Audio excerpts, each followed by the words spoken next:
What up, fam? Hit the damn like, hit the subscribe if you're pissed off. Come rant with us.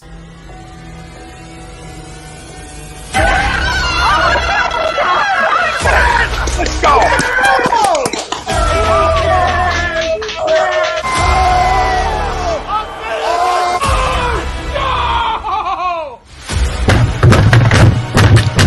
This ain't the fuck like oh, this game he stinks. Oh shit! It's gone.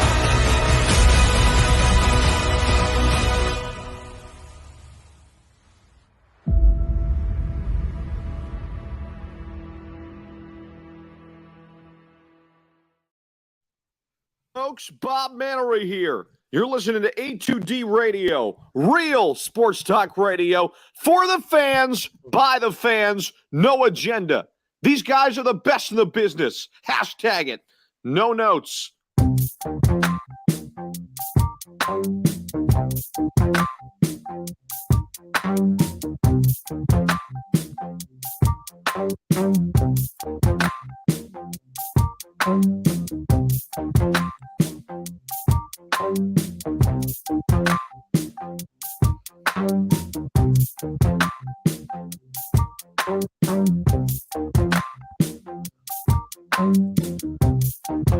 Welcome in, everybody. It's the A2D Radio Sixers final post-game show, and every post-game show is brought to you by FanUp. FanUp is the best way to enjoy fantasy sports, daily NBA contests, and more. Win great prizes. Sign up today. Use our promo code A2D for 5,000 bonus points. That's a $50 value. FanUp, you can download it right on the Apple Store. So interactive. You can challenge anybody, and make sure you use our promo code A2D for 5,000 bonus points. It's a $50 value. That's Ryan Brotto. I'm Tom Arnone. Everybody out there tuning in, we'll flash comments all night, answer your comments throughout the night as well. We'll also have our comments of the night at the end of the show. Losers of the game, winners of the game, Jimmy Butler. And, I mean, we don't even need to get into that. Jimmy Butler's a winner. He's a competitor. He's a fighter. He's a dog. He's everything that a lot of us said when we traded for him. But we'll get to those things. Main topic at hand, how we start every post game, is with our gut reactions, and gut reactions are brought to you by Manscaped, and you get 20% off and free shipping with the code. See, at least we're giving things here. I mean, we gave more than the Sixers gave tonight. I mean, people go down there spending thousands and thousands of dollars, all right, to go down there and watch a monster game 6, and you get this performance, right? So go, listen, when you get home, clean yourself up, use our promo code A2D, and get 20% off and free shipping at Manscaped. It's time to throw out your old hygiene habits and upgrade your life. Our gut reactions. I can't believe I'm doing this. Like, I really thought that this team would come out and give me their best effort. And in the first half, I can make the argument that their effort was there at least. Okay, enough. But guess what? You know what my gut reaction is? And it's the facts of the matter. And it's everything that, we talked about on here last year's trade deadline, is James Harden is a loser. He's a loser. That's what he is. One shot in 22 minutes. I don't even need gut reaction for that. That's just factual. Okay. You're supposed to be the other guy, right? The other loser could have gave you one shot in 22 minutes. This is a disgrace. All right. And my reactions to all of it is Daryl Morey had to fire himself. Fire yourself, not because of the Ben trade, because of how you shaped this roster. This is year 2, Daryl. This isn't year 1, right? Year 1, guys get passes. This is now year 2 of you trying to put together a roster, right? You gave up a ton to go in for this guy. And one shot, I don't even want to hear about not resting the team. I don't even care about anybody. Joel wasn't good enough. He looks like he's playing banged up. He is banged up, not an excuse. It's every year in the playoffs he's banged up. All right, I don't know what to say to it. Okay, it's like he's cursed come playoff time. All right, so I have no answers for Joel. When Joel's healthy-ish, he's a problem. All right, but guess what? It's the same story. He's banged up again. So I'm not going to give him a pass. He wasn't good tonight. All right? Tyrese Maxey wasn't good enough tonight. Tobias Harris wasn't good enough tonight. But the biggest guy who fucking stunk up the joint again. I don't even care about his numbers. You can take his numbers and wipe your ass with them. Right? He's supposed to be a closer. He's supposed to be the guy you went out and traded all this for. He was the difference maker, and one shot in 22 minutes is why we just ran another guy out of town, and everybody's missing it. Right? That's why we just ran another guy out of town, and our MVP, not the league's MVP, but our MVP, who's fighting through it. You can tell he's fighting through it. You can tell he's not himself, right? Is just sitting there saying, is anybody else going to come and play tonight? Or am I going to have to jack 27 freaking jumpers tonight because he can't bang down there? He can't. He can't bang down there like he wants to. He cannot do it, all right? Medically, he probably shouldn't do it, all right? But he's not going to make shots tonight like that. And then your other guy has to come out, and he has to jack. And Maxey, right? Because the other guy is the most stagnant player I've ever watched in basketball. Okay, it's one thing if you don't play defense, right? But if you don't play defense and you're just a shell of yourself offensively, you kill your basketball team. All right, I don't want to hear about his assists. I said the same thing about that. But I told you, I'd be real with all this when it ended, right? We had conversations, numerous conversations, me and you about this, and people in the chat. The gloves come off once it's over. Once I see that, I read the final part of that book. I read it. I read the final chapter. We're here. The final chapter is James Harden stinks. He's a loser. He's everything I didn't want to trade for a year and a half ago or whatever the hell it was. All right. And a lot of people did it, not just me. This isn't about me. All right. I'm the asshole who came on here because it was the NBA told me, so the NBA told us, top 75 player of all time. So you're giving me a top 75 player of all time, and he's a guard, and you're teaming up with a big man. I know how that usually ends. What? I don't even know who this guy is. Like, I watched a lot of James Harden through his career, and I'm not telling you he wasn't a mutt. I'm just telling you he's a mutt who could score it. He quit tonight. He quit in Miami, and he quit again tonight. You see him trying to box guys out? You can see this? Do you guys see this? I don't want to talk about nobody else. Did you guys see this all night? Not just the third quarter where we got boat race. Not any of that, okay? All night, the guy didn't want to box out me or you. He's wide as can be. He's like a little minivan. I mean, box somebody out. Get your big ass on somebody. That's an effort thing. And again, for another night, this basketball team, right, couldn't get rebounds, out-rebounded, outworked, right, outworked defensively. So where do you go from here? Well, guess what you have to do now? You have to fire Daryl Morey. You have to fire Doc Rivers. And you literally, I mean, we talked about it before you came on. There's three guys that you're like, okay, these are the only three guys I'm even keeping. And that's Joel, Maxey, and Shake. Shake, because at least he showed up tonight, had a freaking pulse tonight. Okay, Tobias, whatever. I mean, I'll keep Tobias because he's whatever to me, right? But the other guy, he's probably going to opt in, and we're screwed. We're screwed. We are screwed because your real true colors come out, right, when your backs are against walls. And that's why you talk about responses in sports.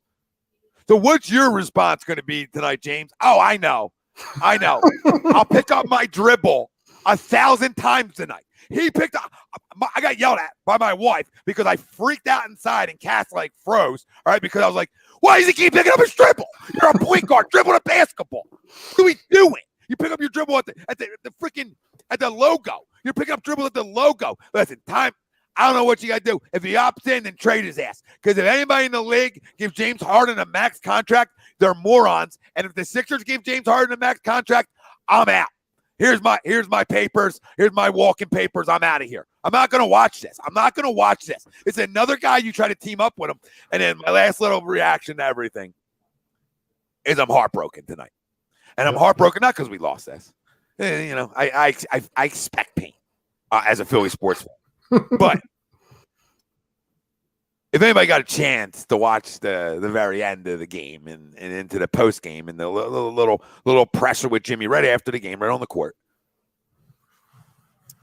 says he would love to still, he wishes he still did play with Joel Embiid, but he's happy where he is in Miami, obviously, and he loves that man and blah blah blah blah blah. You know why he loves that man? Because that guy don't talk about no. This is why I don't want any. If you say something about Joel Embiid in this chat tonight, you should be fucking backhanded by everybody in your family. All right, backhanded. So maybe you get a broken orbital. Okay, like we don't want to wish death. Just good backhands to break your orbital. Because Jimmy doesn't mix words. Jimmy Butler never mixed words. He's going to tell you this guy's soft. This guy's this guy. He did it in Minnesota all the time. All right. Called all those guys soft that were there. All right. And does it in Miami. And this is why they win, because they actually have tough guys there that can handle it.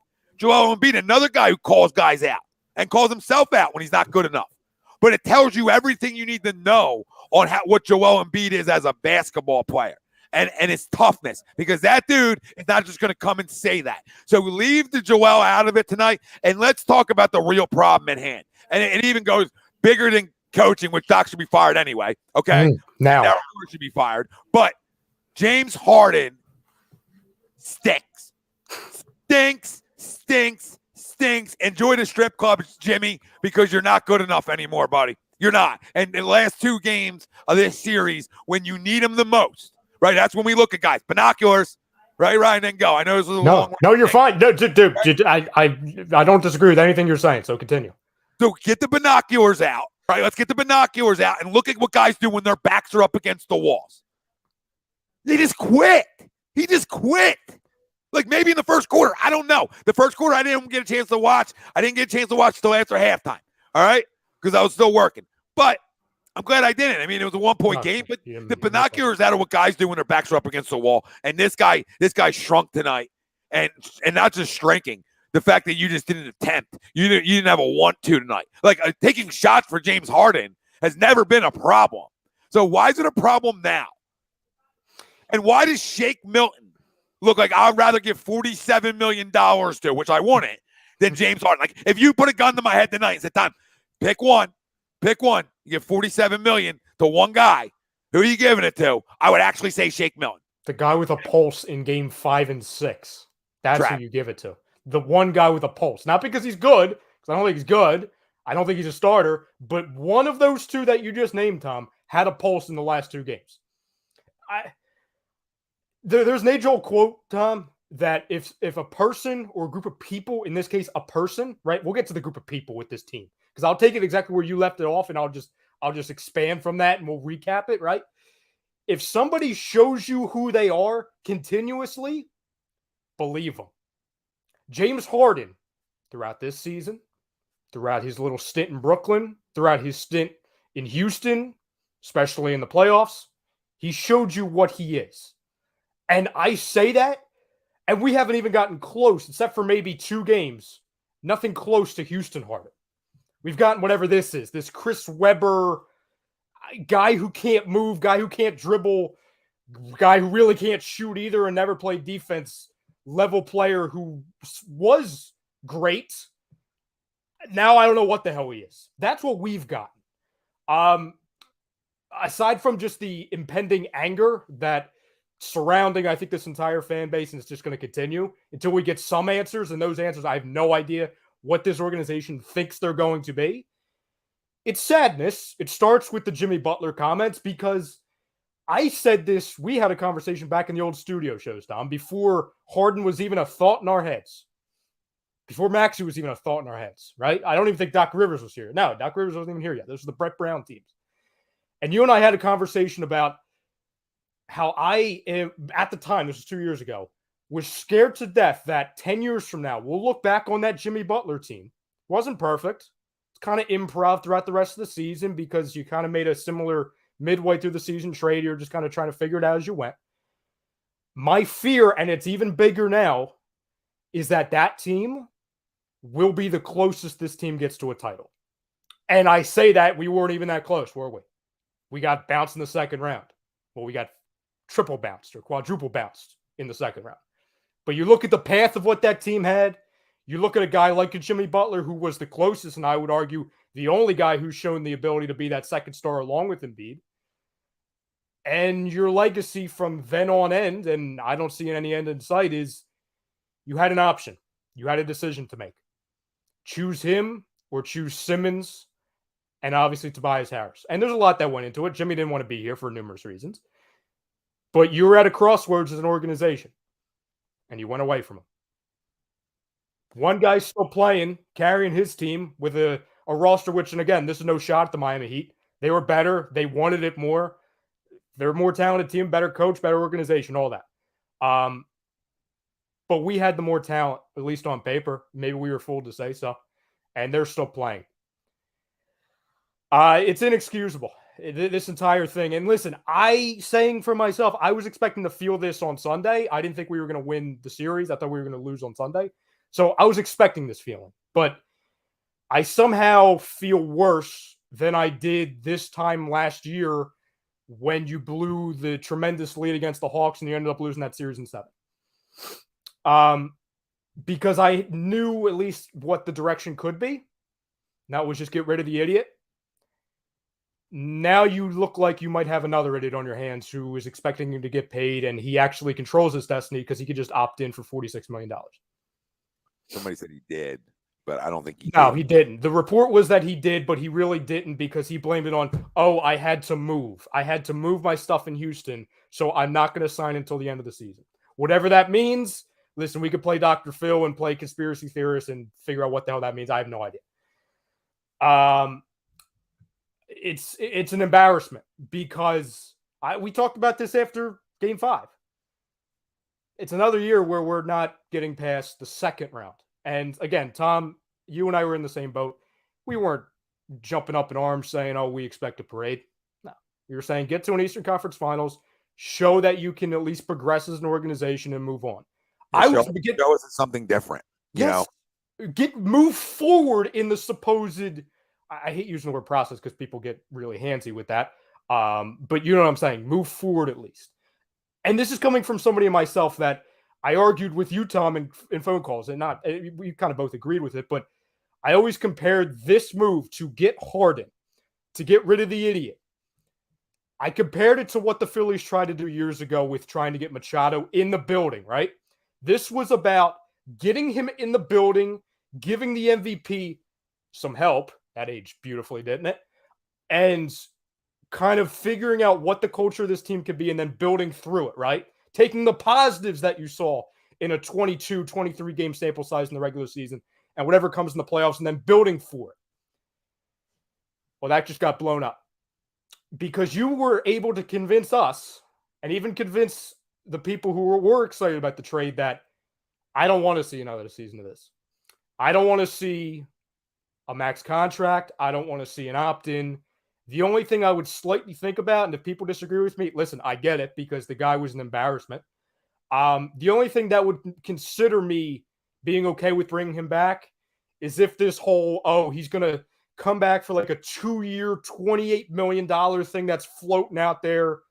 If that's somehow true, okay, maybe. Just because that'll show me maybe the guy actually wants to win. But I don't care about what he does with a contract, and that shows me how he wants to win because taking one shot like he did tonight, when you have a guy with a broken face and who's begging teammates to help,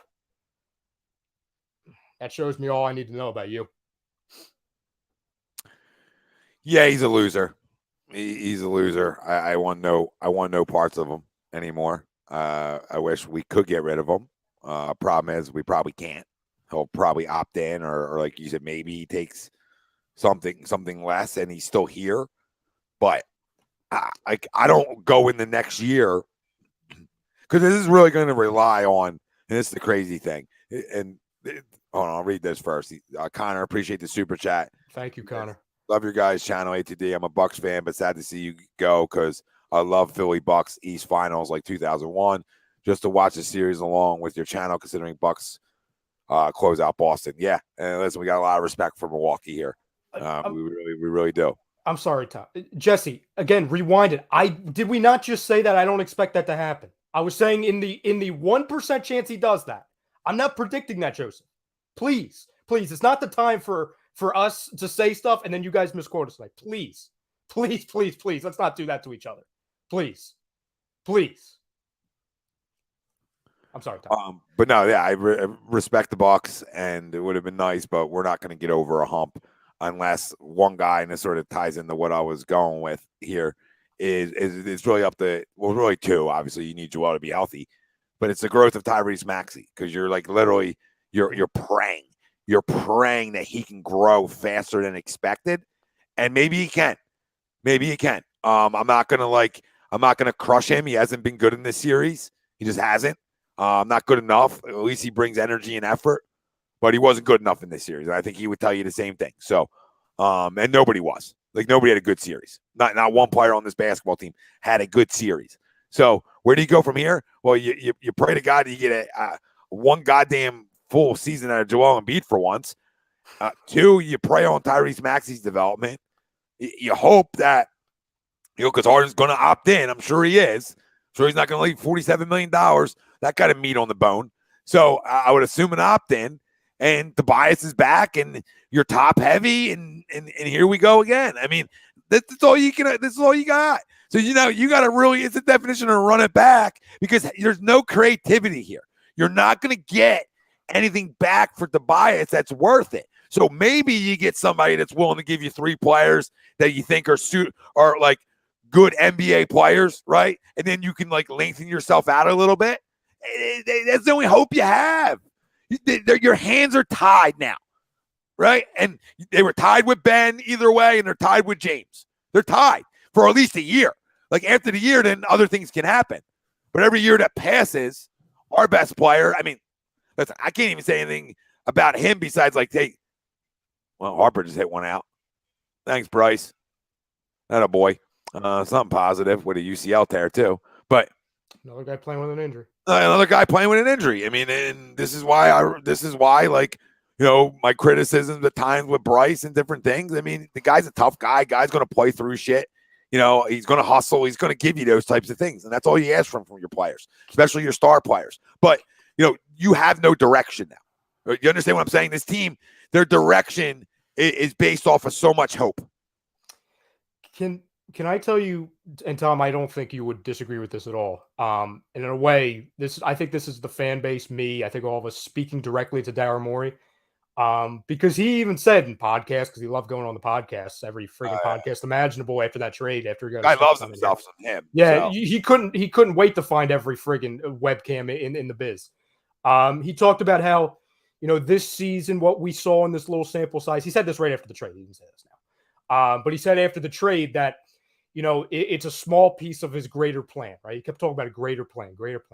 And myself, I bought into that. That's why I said, like, oh, okay, this is kind of like a Machado thing. Get him in the building, see what he's got left, see how he feeds off of Embiid, and then build through it. See what the team needs going forward. Like, okay, on the surface, that makes sense.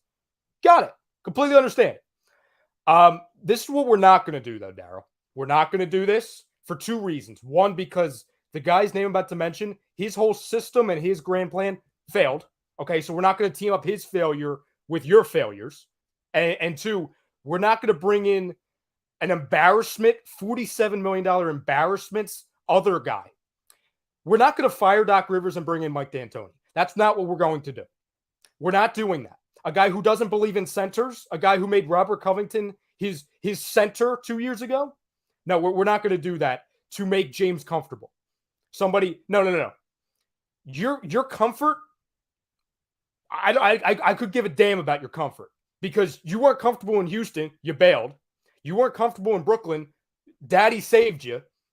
Now, the place that you always wanted to be at, that's where you said, James. If you need to be comfortable with your old coach that you didn't win with, choked in the playoffs with him too, and a guy who doesn't believe in centers, nah, I'm good. Yeah, I do think some things, though. I could very well see Doc Rivers back with this basketball team. Sure. I could see Daryl Morey back with this basketball team. And I could see these players back with this basketball team. So, I mean, listen, you did play together for a very short sample size. Ugly at the end. Like, now I'm taking off my pissed offness, right? Oh, yeah, we got to look ahead. Yeah, it's a second round exit again. I'm out of options, but the only thing you say is like, oh, okay, they play like 35 games together. They'll have a full season next year. All right. Like, I don't know how you sell it. You got to sell it to your fan base. And well, you can't. Okay, hold on. So now it's me, right? Okay. Now the NBA told me he was the top 75 player of all time. So I thought I was getting some sort of that to team up with the best player in the league. Okay, so I still believe if I have a healthy Joel Embiid this series, I beat them. So people say whatever the fuck they want to say. Now that's a lot of what ifs. It's a lot of what ifs, and I get it.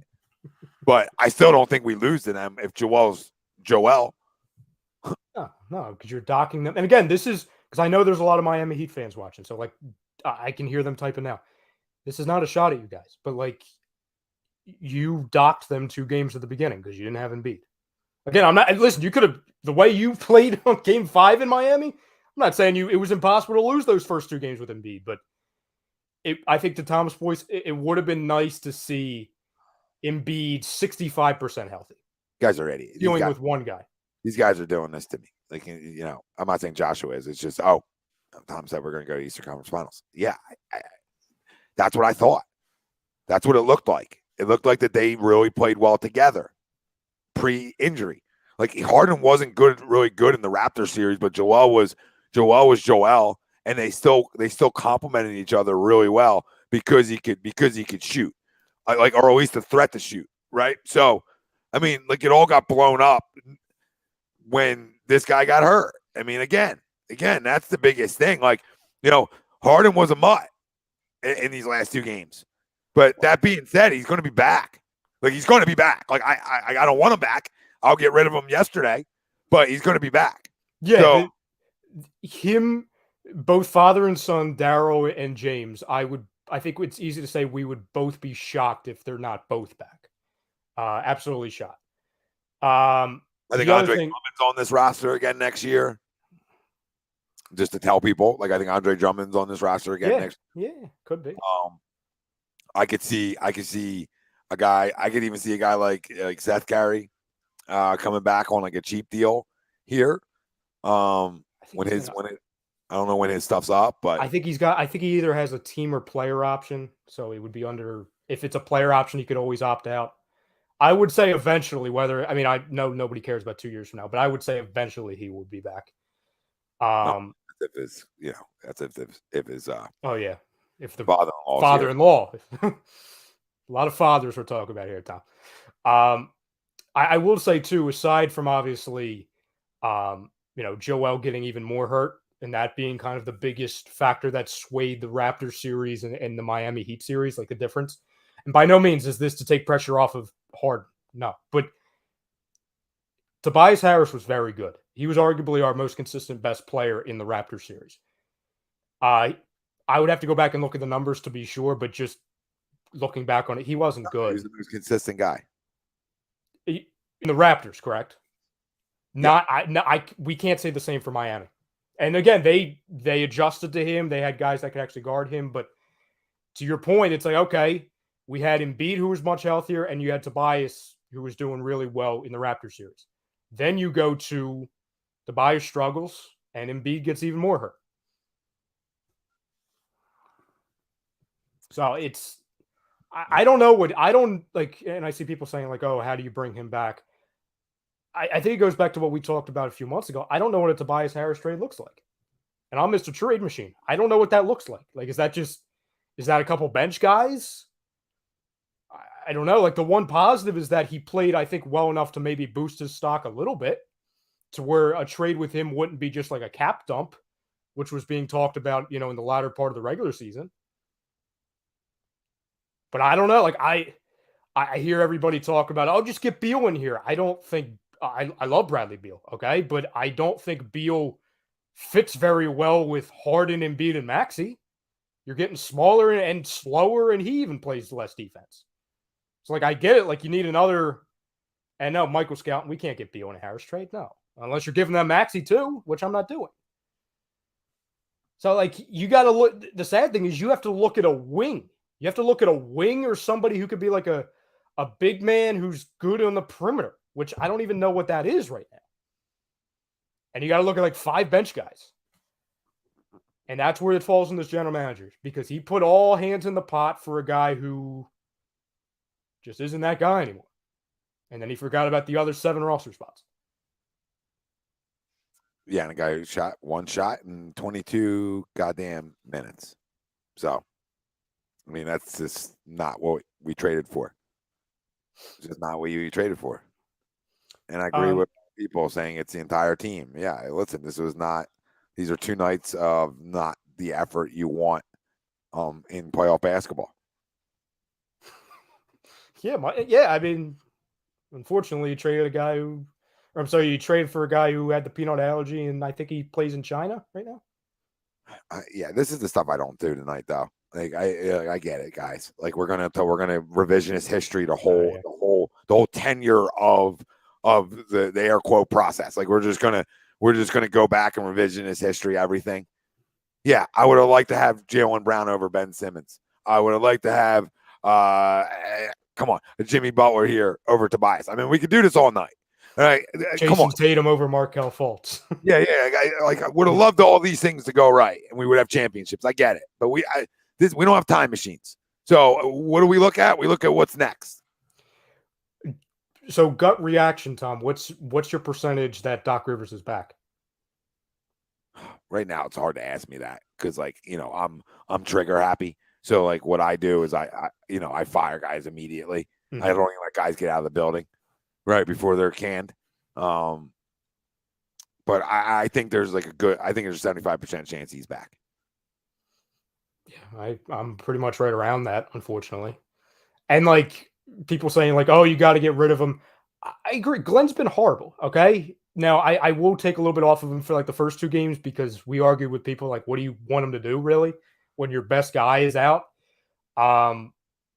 My struggle is that who's that hot shot out there that immediately hire him, and nobody. It stopped with the Jay Wright people. I saw 5 Jay Wrights, and that was 5 too many Jay Wrights. I don't know who that answer is. I get it. Listen, nobody knew who Nick Nurse was. Nobody knew who Taylor Jenkins was. There's all these assistants out there that nobody knows, but. There's something deeper that you got to look at it to where no matter if it's a Simmons team, a Harden team, a Brett Brown team, a Doc Rivers team, you're ending a season once again in the second round. You can't get what's the freaking constant in that? I can't begin to describe that. Yeah. Listen, this is bad time again here in Philadelphia. So, and Joel getting hurt every playoffs, and the other guys around him never stepping up ever. And we watch a lot of playoff basketball around here, and there's a lot of guys from other teams that are always stepping up and hitting big shots. I just feel like we never get that. If you want to keep somebody on the staff, maybe you give Sam Cassell a run for his money. Mm-hmm. But the only thing I'll say is that it is another year with Joel getting hurt. But that's not the reason we lost. It's actually the reason that we had a chance. It's because he came back on the floor. It's everything around him again is just atrocious. The guy had 1 shot in the second half. He's not good enough. I don't want to hear about nobody else. That guy stinks. Stinks. If you want to get our run out of town hats on, then get your run out of town hats on for that guy. Because the other guys are what we thought they were, right? And Tobias and Tyrese right now, they are what we thought they were. The other guy, we were sold on something more again. And tonight, like I told you, you can really get binoculars on and really tell what an athlete's all about when his back's against the wall. So when his back went against the wall, he said, "We're just going to shut it down tonight. I got a vacation plan next week." Tom, I'm going to somehow piss you off, and I apologize. I'm going to somehow piss you off even more than you already are, because I have your favorite thing in the entire world, and that's post-game press conference comments. There's a couple things you need to hear. Because I'm getting flashbacks to Josh Richardson from the bubble. Tobias Harris, and I'm not saying I disagree with him with this. Tobias Harris says he doesn't think the Sixers have mental toughness yet to get past the second round and into the Eastern Conference Finals. We seriously need to look at ourselves in the mirror, and we need to do a better job of fighting. He summed up tonight's performance with just lack of effort. He's right. No, he's absolutely right. I just can't believe we're having another conversation about effort. Yeah, the guy's 100% right. And I'm not crowning Tobias. Tobias plays really good defense. He's tough. He's physical. He does rebound. right? He can block some shots. He's long, right? And if he gives you 14 to 18 in the playoffs, you're like, okay, right? You know what I mean? Like, good job, Toby, because he has a role. He actually has a role here where, like, I told you, I watched James Harden not box out like 27 times tonight. Like way too many times. And then pick up his dribble at the freaking in between half court and the 3-point line. Just pick his dribble up. Pick his dribble up. How many times do you guys all watch that out there? So he just killed our offense. And then you add on one shot in 22 minutes and you don't play defense? Shit. Ben Simmons with a broken back can give you more. And I hate that loser. I'm about to make you even more angry. Again, apologies in advance. James Harden, postgame. James Harden on only taking 2 shots in the second half. His reason, and I quote, "We moved the ball, and the ball didn't get back to me." He also says really quick that it'll be a great summer to get my body right. I've been trying to get my body right these last 2 years. I'll be here. We're trying to win a championship. Okay. I mean, that's you can say that. I told you I don't think he's going anywhere. I would get rid of him, but you're tied to these guys now. So, I mean that's the goal. So I hear you, and cool with your body, get it right. I mean, I don't know how many years that takes. I can get on elliptical for a month, and my body will be right. So I mean, I don't know what you need to do, but do it. And this guy got voted top 75 player of all time. So when people are like, Tom, you said, yes, I said that they better get to an Eastern Conference final this year when they make the trade like this. You better at least just get over your own hump. Come on. Sure. This is atrocious. This is Philly. Like, this is what we do. This is what we get. Like, I don't know who we did dirty. Like, who did we do wrong? Like, I don't understand anymore. Like, I've been a fan of these teams for a long time. A long time. I've had joy twice in my lifetime. Twice where a season ended with me joyful. Twice in my whole lifetime. What did I do wrong? What did I do wrong? Like, why can't we have nice things? Like, why does this guy got to get a broken fucking face? Like, the torn ligament was one thing. I got to get a broken face? Okay. In garbage time. In garbage time, yeah. Tom. It'd be one thing if it was like in Game 7, they're fighting and clawing overtime. It was in garbage time. They were up 27. Like, that's, again, we know who's at the top of the pissing off list, okay? But Jesus Christ, when you talk about the all-encompassing move to show that Doc Rivers doesn't have a feel, it's that. That's your legacy of not having a feel, Doc. Getting your best guy, your injury-prone MVP caliber player off the court when you're up 27 in a heated series. Get him out of the country. No, I mean, have him center court. Get him out of the country. That's the fireball offense right there. I mean, you should be fired on the spot for that one. But listen, I mean, again, you can't go back to it. We can look at what we had out there, and the guy came back, right? 2 games, changed the series, supposedly 2-2, and you got nothing else out of anybody else. And this is where we're at, right? And we got a guy that's a mutt, flat out mutt. I mean, he mudded around tonight. I can't talk about it. Like, this guy's top 75 player all time, and he has to pick up his dribble 15 times, outside the 3-point line, and then he needs screens. Like, he needs screens to get up the court. Like, you need picks before half court. Hold on. What? You need a screen before you get the half court? What are you, 95, bro? Then go play the 2 guard then, honey. Because I'm going to need you. I'm going to need to not have to put a pick play in to get you over and not get a 10-second violation. Phillies are hitting. Oh, yeah, he needs to be off ball. Maxey's our point guard going forward. Phillies. It's as simple as that. Here's something. Phillies up 4-0. Phillies up 4-0. Camargo a homer. Good. I got to friggin' It's the only team left. It's the only team friggin' left. Big game tonight. Man, we got to get these guys right. Damn right. Keith Pompey has this. Okay, he asked this question. Care less what Keith Pompey says, but go ahead. He said, I asked him if he's willing to, James Harden, asked James Harden if he's willing to take less money on an extension. James Harden said, quote, I will do whatever it takes to make this team better. Okay. Then take less. Okay. Yeah, no. I mean, guys don't have to say that. No, we're holding you. Philly holds you to that. Yeah, I mean, like again, I could do without ever seeing this guy's face again. But you're sort of tied to him. Mm-hmm. But I mean, then go ahead and do it, then, dude. Go do it. Go do it, then. I guess I'm at a loss for words with this basketball team.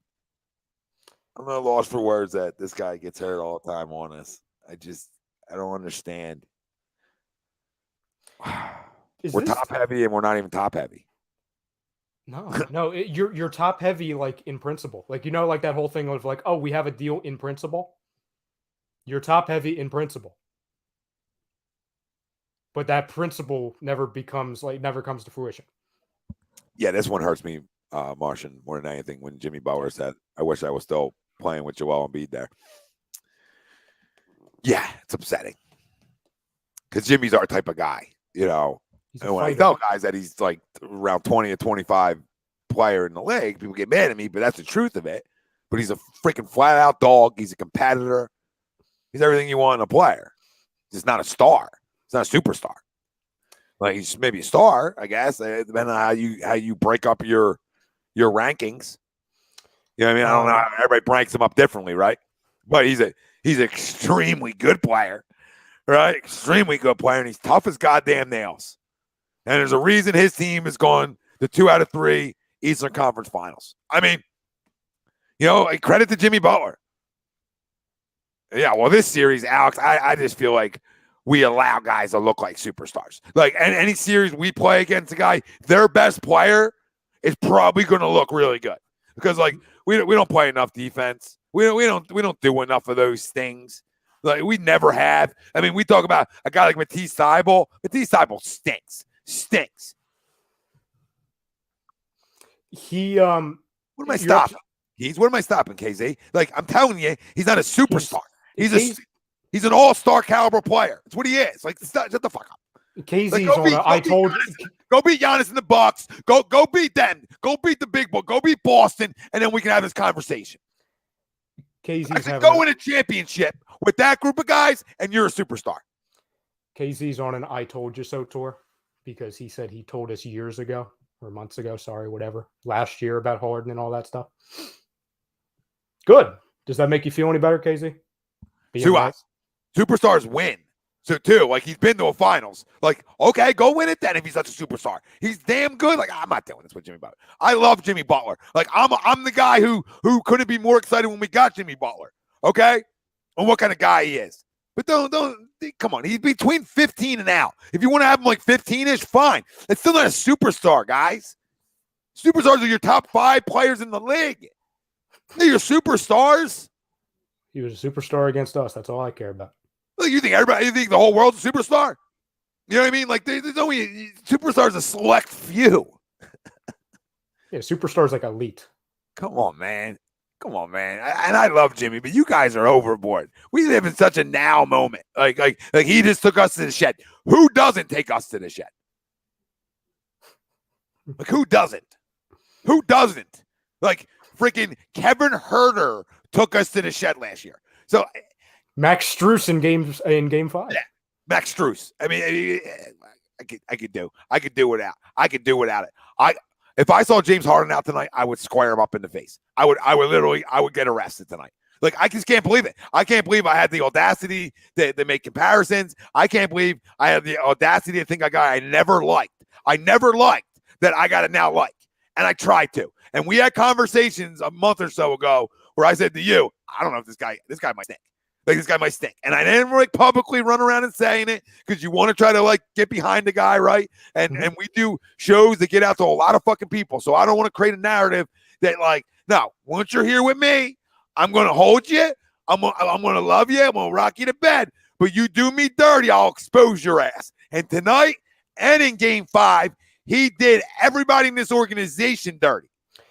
We always talk about, Tom, that perception's reality, right? perception was that he had that all-time performance in Game 4, and then afterwards he's like, yeah, I'm good. That was what perception shows us. All right, I had my vintage Harden moment. Next 2 games, I'm not even going to be visible. Or actually, I'm wrong. I'll take that back. We wish you were invisible. That's how bad you were. It would have actually been an improvement if James Harden was invisible the last 2 games, because that means that he would have about 11 less turnovers. Because I think he had, 5 and then 6, or 6 then 5, even though it feels like it was 20 then 20. Is he young? Hold on. Is he young, Das? He's telling about how great of a coach he is. Like, oh, I can't do this. Yeah, he flipped down on reporters. He did say, and again, I expect him to say this. I wouldn't expect somebody, especially with his ego and his stubbornness, and somebody how he's extremely pompous. That's why I can't stand Glenn. Because he invented the game of basketball, even though he hasn't touched a world championship since the Phillies won a world championship. And just reporting, breaking news: the Phillies suck. They've sucked for a long time. He said that his job security is not in the least bit worried to him, and he says he truly believes he's done a terrific job here. Okay. You don't want to say you did a bad job? Fine. Terrific. You could take a walk. I'm an accountability guy, right? Yeah. I'm the king of accountability. I talk about it in freaking travel ball. Like, I don't gonna be accountable for nothing, right? And I'll call people on the way back and be like, man, maybe I should have did this. Maybe I should have did this, right? Always hold ourselves accountable. So in that final presser there, your team didn't show up for you, right? Okay. And part of that is you want to have guys that are going to run through walls for you. Okay. That's coaching. That's part of it. Okay. Part of it. But maybe it's a good time when you're down 20 in a closeout game at home to maybe say, maybe I could have, hey, I think I did a tremendous job here over the last 2 years, right? But I got a lot of things I can improve on too, right? And I got to do a better job, right? Like, give me the whole, I got to do a better job spiel. Yeah. Don't pompous me. Don't be a jerk off and tell me how great of a job you did, homeboy, when you're fucking down 20 at home in an elimination game. I don't care what the final score was. You were getting boat raced in the second half of an elimination game, and you want to tell me how good of a job you did? I get it. You don't shoot. I get it. You don't play. Listen, I told you I wasn't on the fire doc train until I saw the final chapter, right? I still believe he's back just because I just feel like they feel like they're on to something when they're not. Okay. But I feel like he's back. All right. But I would have fired him tonight.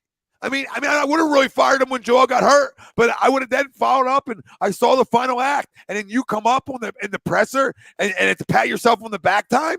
Dude, time to go. Time to go then. I got no time for this. It's about accountability. Guys want to play for guys that are also accountable. How many times this year in losses has Doc been accountable? Nope. What are you trying to sell me on? That he is the god to basketball. And would you ask Pop that question? The fucking used car salesman. He's selling tanks off car lots. You know what I mean? Like, they don't even sell. Idiot. You know what it reminds me of? Years. I'm gonna bring back an old name from Philly.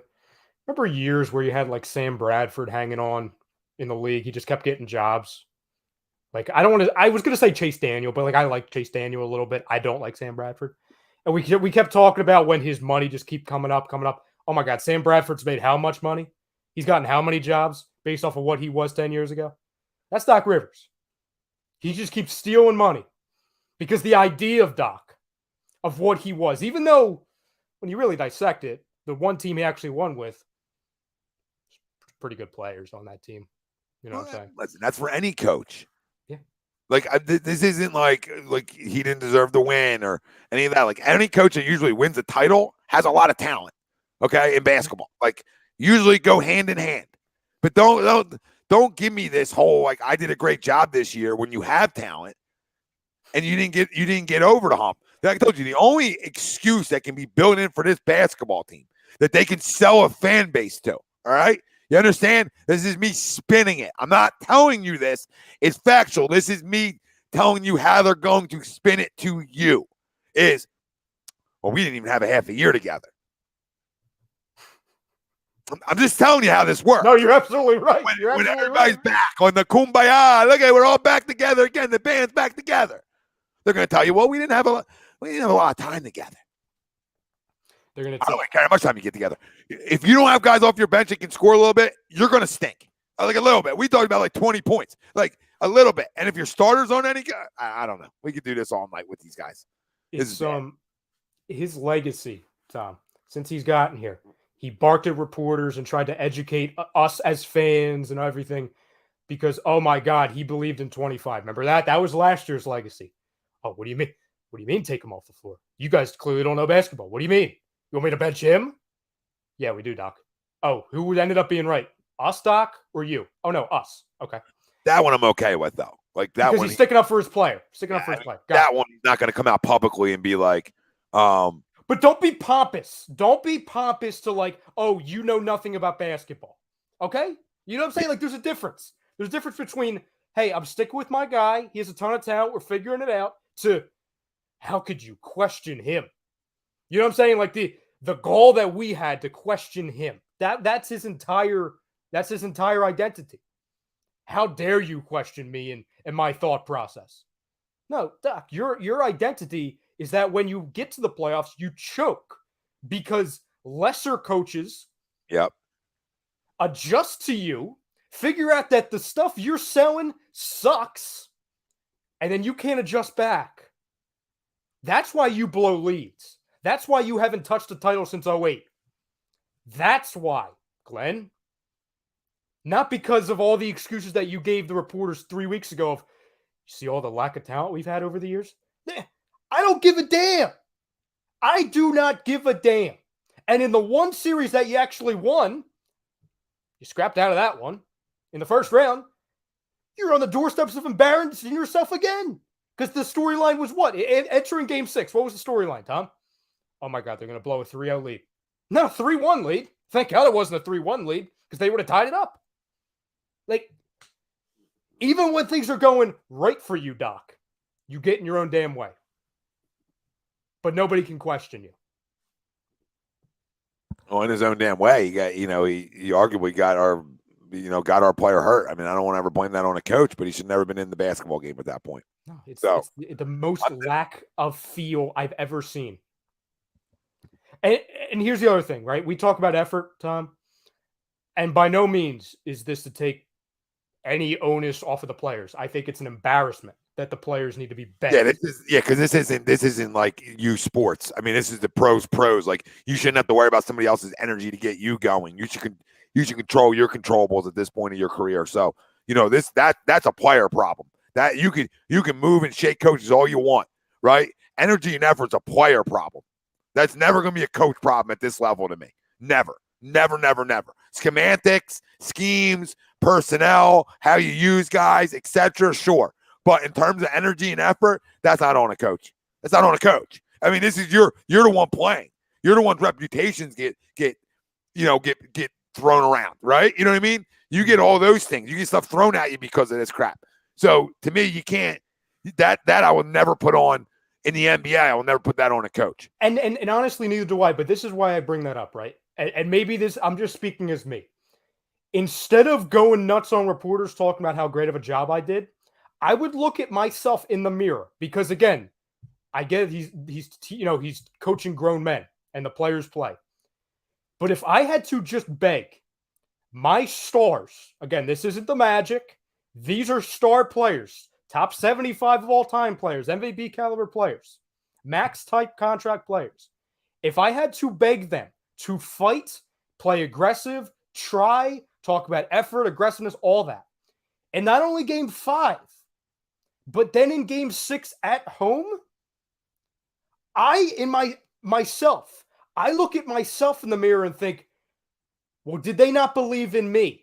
Was it something that I was preaching, that I was selling, that they weren't believing in, right? Like, I look within, even if I have no justification doing that. I look within and say, did James Harden, did Joel Embiid, Maxey, Tobias Harris, did they not believe in the stuff we were trying to do? That's where my mind goes if I was in his shoes.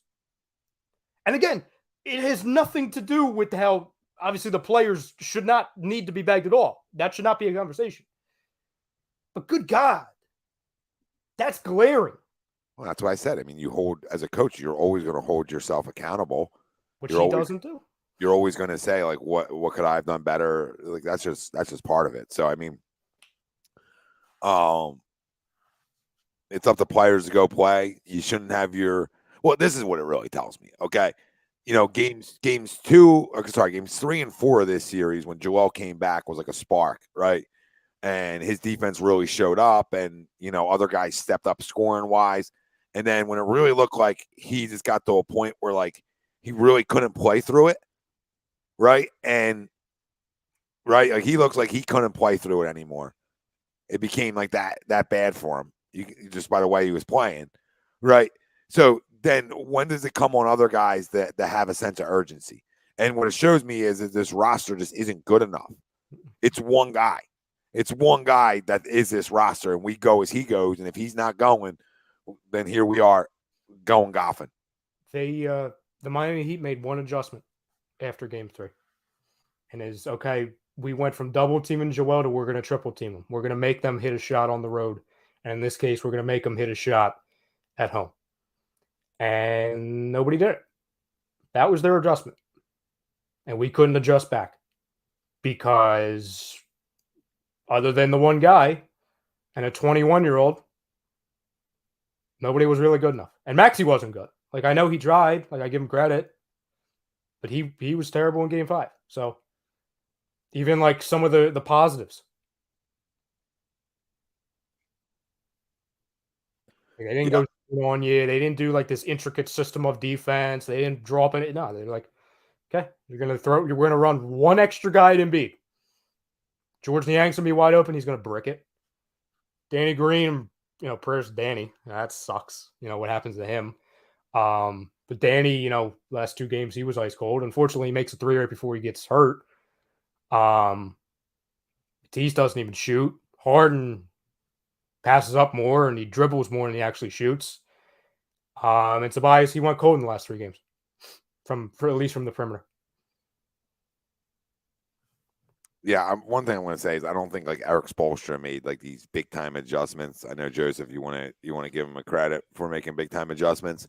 I think it was a difference of his team making shots and his team not making shots, and his team playing defense and us not playing defense. I mean, the adjustments I think get overrated a little bit when you're making shots and you're rebounding the basketball and you're getting second chance opportunities, right? And you're getting good rhythm looks. All matters. So, again, Doc deserves a ton of blame when you lose another second round, right? I mean, he deserves a ton of blame. But this blame just doesn't end with one guy or start with one guy. This blame's got a lot to go around. And the biggest blame game of it all starts up top, like any other good organization. It starts with your general manager. It starts with your vice president of basketball operations. It starts with those guys up top. It starts with Daryl Morey and Elton Brand. That's where it starts with.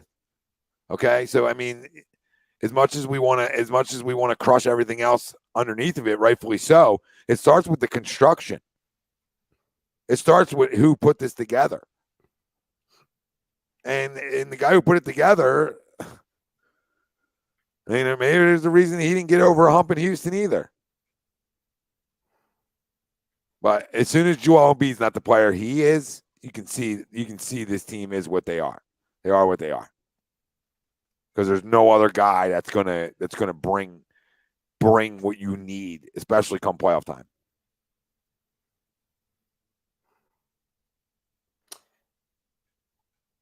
No, you can't coach hard, J-Love. You can't.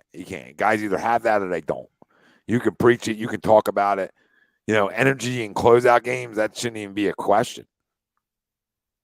Like, that shouldn't even be a conversation. Right? Like I shouldn't even have to worry about that. The last thing I was worried about tonight, at least I thought, was going to be our energy. But when the one guy who needs to be the guy disappears, we've had this conversation in the past. It sounds familiar. Right? Disappears. And then once they the ball didn't get back to me. Dude, I watched you pick up your dribble a bunch. I watched you play zero defense. I watched you not box out anybody, and I watched you not pick up a team that really needed you over the last 2 games. That's James Harden. That's James Harden. That's why I'm shocked. When I read that quote to you, Tom, I was expecting you to go off the handle about, the ball didn't get back to me. Yeah, I already did it. You know what I mean? Like, that's the problem. I already did it. I already said, like, this is what he did tonight. This is what he did. He didn't box out. He had no 1-2. He picked up his dribble all night. Like, hey, come on, James. When were you aggressive? Martian, that's a great question. He says Tobias spoke about the lack of mental toughness, which we touched on earlier. How do you work on be mentally tough? You change your roster. Yeah, you bring. You know what's funny? Like, and it's disgusting because you would think Pat Beverly's. You need PJ Tucker's. PJ Tucker. You need a killer. Pat Beverly's another one. I mean, you need guys like that. You need junkyard dogs. I mean, listen, and Minnesota went as far as they went, and because of that, because they had a junkyard dog around, right? Because the rest of everything.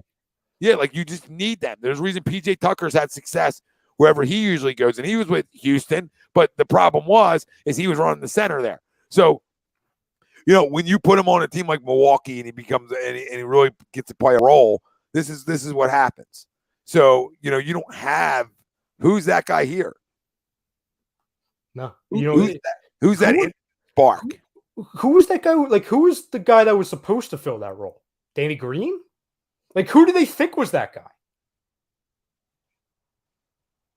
That's where I find pause.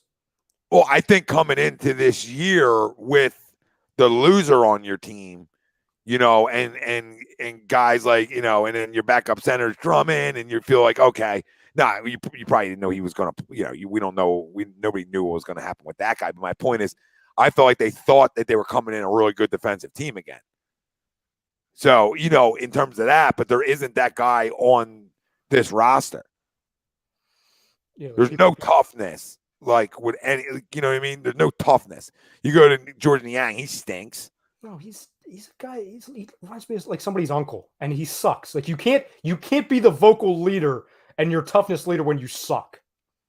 Like he was good again, and I know he's playing on like a bad knee. Everybody's hurt, so like again, I understand he's not 100%. But you can't have a voice in the locker room if you suck. I think Tom and I made more threes than he did this series. Yeah, and Jason's saying like Maxey turned into that guy, but that's a 21-year-old. And I don't even look at him as like the dog. He's like the spark. He's the energy. He's the heart of the team. Those kind of guys are great defenders when you talk about these types of players. Like, Matisse, no, he stinks. Danny, okay, Danny's a good defender, but I want to call him like a junkyard dog type. So he was hurt for 75% of the year. So like he wasn't even. But, the problem with Tyrese is he's young, and our hopes is, okay, he took a big jump from year 1 to year 2. Well, what we got to pray on is a gigantic jump from year 2 to 3. Like, he's got to walk in the gym being able to average 24 a night. And I believe in him, but you see where I'm going with this? Like, that's what we got to hope for, right? I don't know contract. He's like Shake back next year. I mean, yes, he's getting paid like $1.3 million. Hold on, I'll pull this up. This is what this team's making me do. You know where I'm going, Tom. You know exactly where I'm going. I think he's got to be back for you too. I mean, you got to play him more. You got to give him these minutes, right? You got to turn him into a 6-man that can come off your bench and give you scoring, right? Okay. So I give Doc some credit. I mean, he did try to run an offense catered to Shake Milton in the third quarter. I mean, he tried. He was the only guy with a pulse, and he was trying. So, I mean. So, I'll give you the full rundown, okay, Tom? Can't wait. And for anybody wondering, yes, it is official. I have logged into the trade machine. Well, I'll tell you one thing. I'm not doing this next year. So, don't even bring it up to me. Don't ask me about fucking post games. All right? I'm going back to doing our normal fucking show routines. I'm not putting ourselves through this anymore. Okay? Because anytime we try to do something nice for the people, we get fucking exposed. We got to sit here and, oh, my God. And then everybody's hanging on every word. Like, well, Tom, you said that. Like, I can't do that. I can't do that. I can't do the blame Tom that this team didn't get past the second round again. Like, blame Tom because you said, Tom, they're going to go to an Eastern Conference final. Should they not have? Who's the better team? Who has more talent on their roster? And please miss me saying Miami is a more talented team. A better configured team, different conversation. A more talented team, no. So to answer your question, Shake Milton, he has a team option for 1 year, $1.9 million. No, he's back. I gotta pick up 1.9 with all the money I gotta fucking spend. Furkan Korkmaz is back. He's got 2 more years of $5 million a year. I hate to say this, Ryan, but it's another guy who needs to play. I'm not a Furkan guy, but can we just start calling things what they are? We are not good enough to say, okay, that guy doesn't need to get some burn. We're just not. We are not built enough that you don't give that guy a chance to develop this year when he can shoot. And when he's cold, fine. But he literally brings you more offense than George Niang does. I don't want to, and people can miss me to tell me Niang brings more. Niang can't take me and you off a dribble. At least Furkan can take a guy off the dribble. He can dribble a little bit. I'm not crowning him. Right? Let me clarify this. I'm talking about pulses. I'm talking about a guy that has the ability to go off for 20. Shake and Furkan are the only guys on this bench that have the capabilities of doing that. Yeah, specialist. Furkan's a specialist. But you don't play them. My point is you don't play them. They get in your doghouse so quickly. You're not deep enough to doghouse young guys. You got to try to develop them. The one thing about Shake is, and this is probably part of it, and we didn't hear this yet, but I guarantee it's part of it, is he was never healthy this year. Oh. Because we thought about him maybe not even coming back. So he came back because we had nothing left in the tank here. We needed him back when we made the trade. So my point is the one guy got buried because he didn't shoot well. So let me clarify. Furkan was atrocious, but he's almost he's almost like you just got to let the guy keep shooting. Let the guy keep shooting, right? I'll play him 15 minutes a night. Let him keep shooting you, right? If you lose a regular season game because of it, okay. But I have to get this guy minutes so that he has a role come postseason time. He's a extremely cheap Davis Bertans. Davis Bertans, who has probably the worst contract in the NBA. Before right. James atrocious contract. Before we give James Harden the max, then he'll have the worst.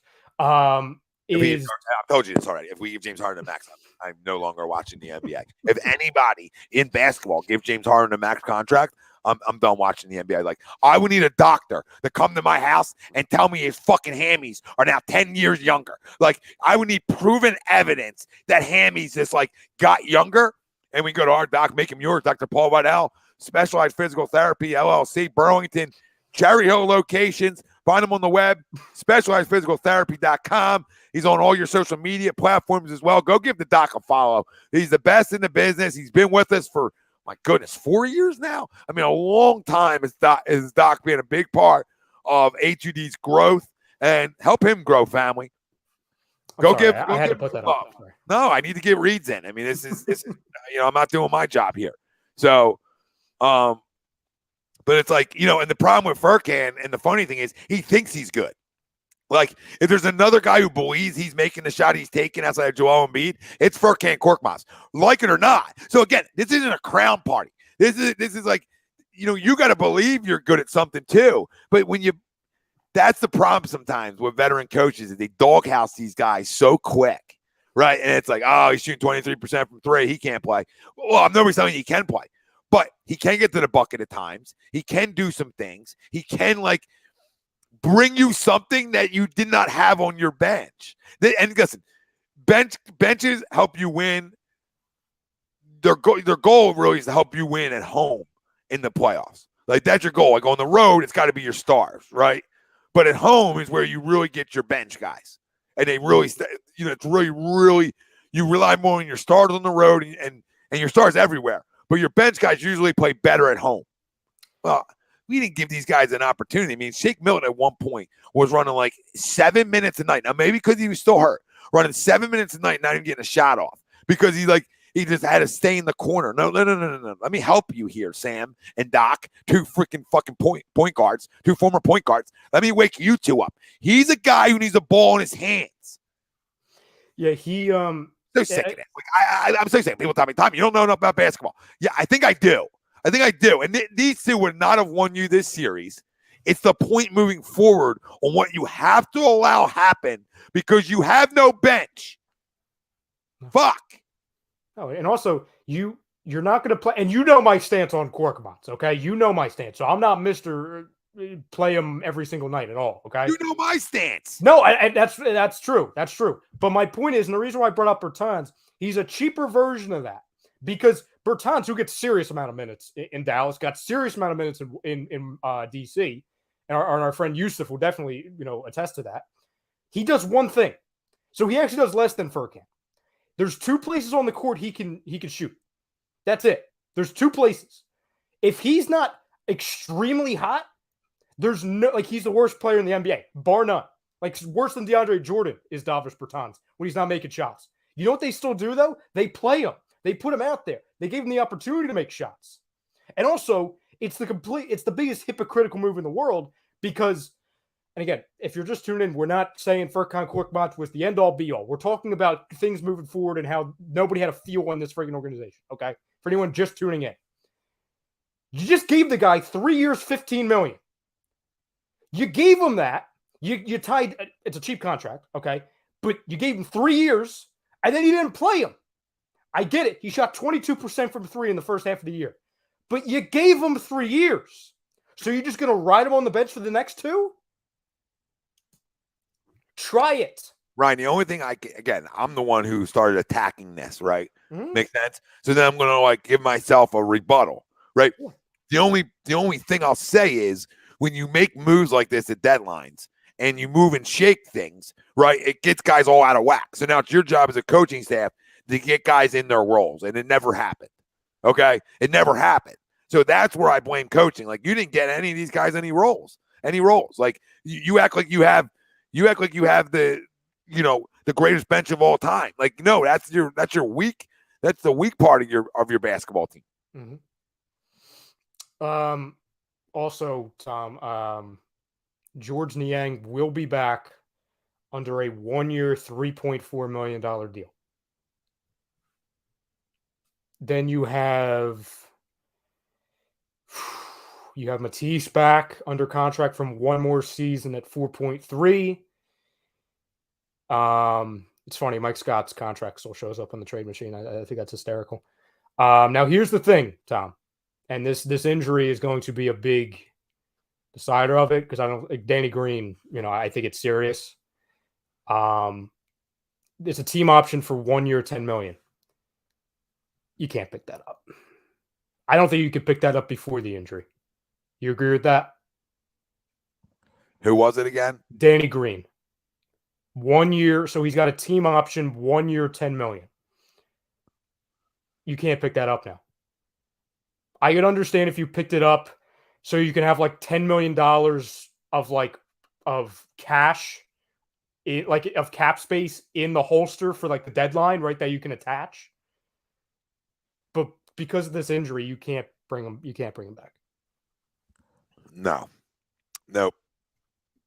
So that'll open up a little bit. And then again, you've got, Tobias, he's got 2 years left, $37 million next year. And then Harden, opt in, 47.3.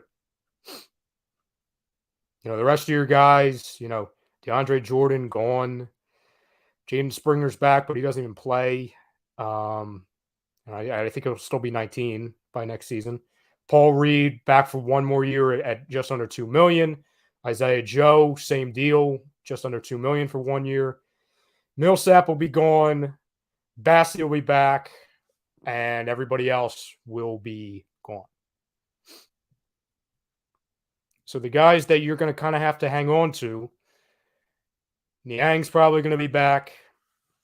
Shake just because of the contract and how cheap it is, and Korkmaz. So you're kind of going to look at the same type of a roster, and then this is where, what do you do with Tobias type thing? Because it's going to be the definition of top heavy, because you're going to have like 3 or 4 guys making top tier money. And then your next highest guy is going to be a guy around $9 million. That's not, just looking at that money wise, that's not a good roster. To go from 3 or 4 guys in the 30s, then the next guy like around like 10, 11. That's where the talk comes into where like, okay, do you trade Tobias for, 2 role players? I don't know what the hell that looks like though. Because your biggest need right now, it's the same it's been all year, pre and post Harden trade. You need a wing defender and you need at least 2 perimeter shooters.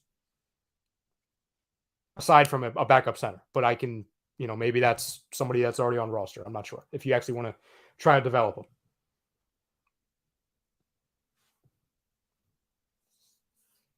What I'll say to this, is sure. I mean, I'm not a big Donovan Mitchell guy, but I mean, what am I trading for him? Is it even possible? Like, sure. I mean, I would do it.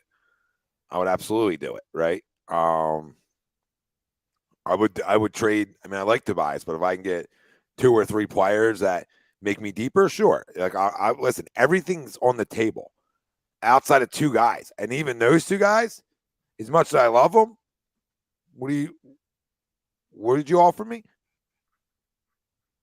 Right? Like, I mean,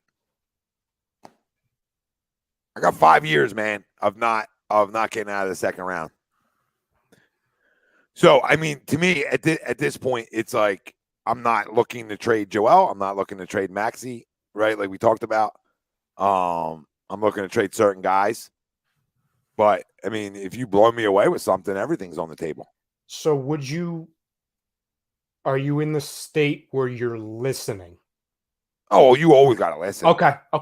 Business. Okay. But I'm not looking to make a move. I'm looking to try to find the right fit. And Maxey and Joel can be that fit together.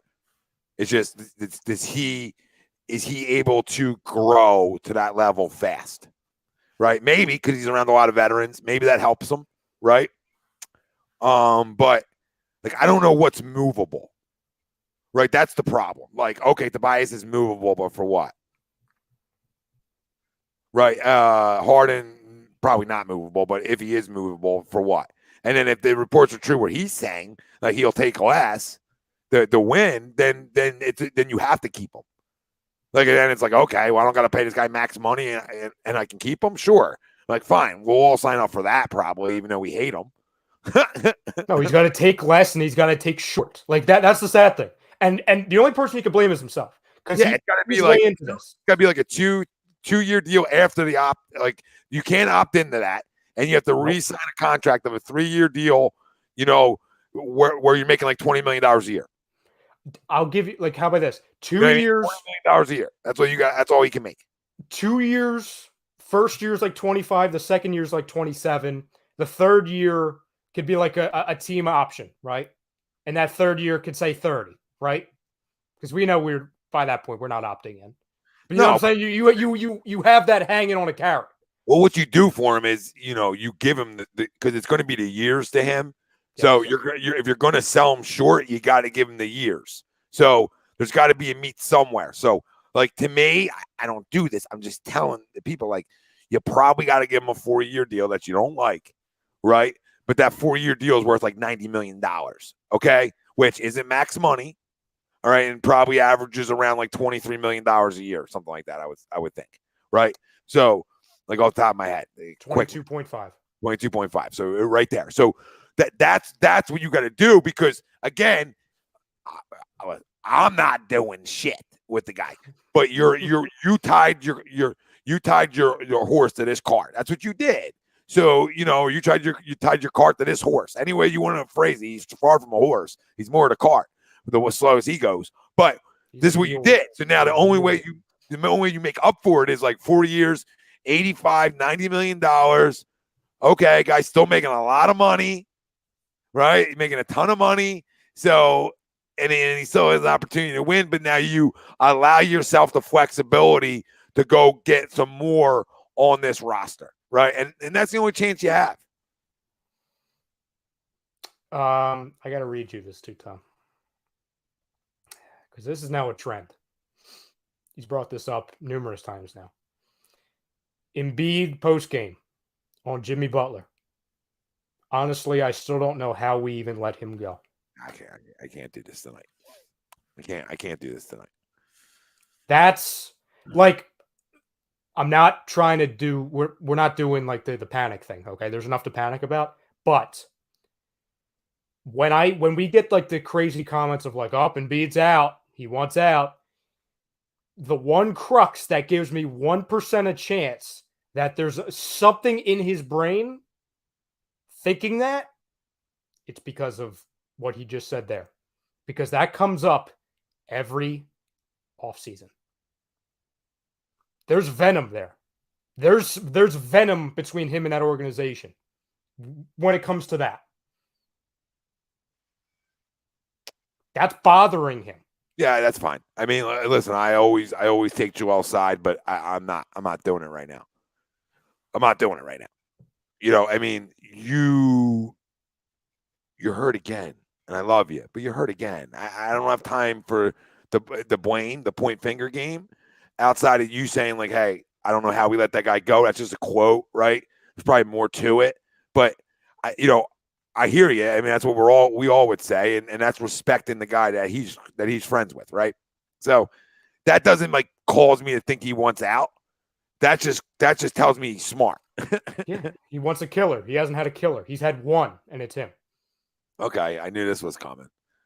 No, we're not doing, and no, I'm not doing that either. This is also interesting, and it shows once again that Joel's smart because he's saying exactly what we said like an hour ago. Joel Embiid also says that the Sixers could use more size and toughness, mentions by name how good a guy like PJ Tucker was for the Heat. Said nothing against the players the Sixers have, but they need more guys like Tucker for the postseason. Yeah, and that's what Tobias said. So, I mean... And Maxey said that too. Yeah. This is common, man. You have your scores. So where's your toughness? Where's your toughness? And that like doesn't always have to be your best player, right? That's your role players. But Martian, you're right. He never went around campaigning to bring Jimmy back. I think he was very good about those situations and how that went down. I know he wanted him back. I know he said he wanted him back, but he didn't go on like a tour per se. I don't think he did, but whatever. Martian, you're absolutely right. And we all know why he didn't. It's because he couldn't, because he knew back then that it was deciding between him or 25. And he knew if he can't.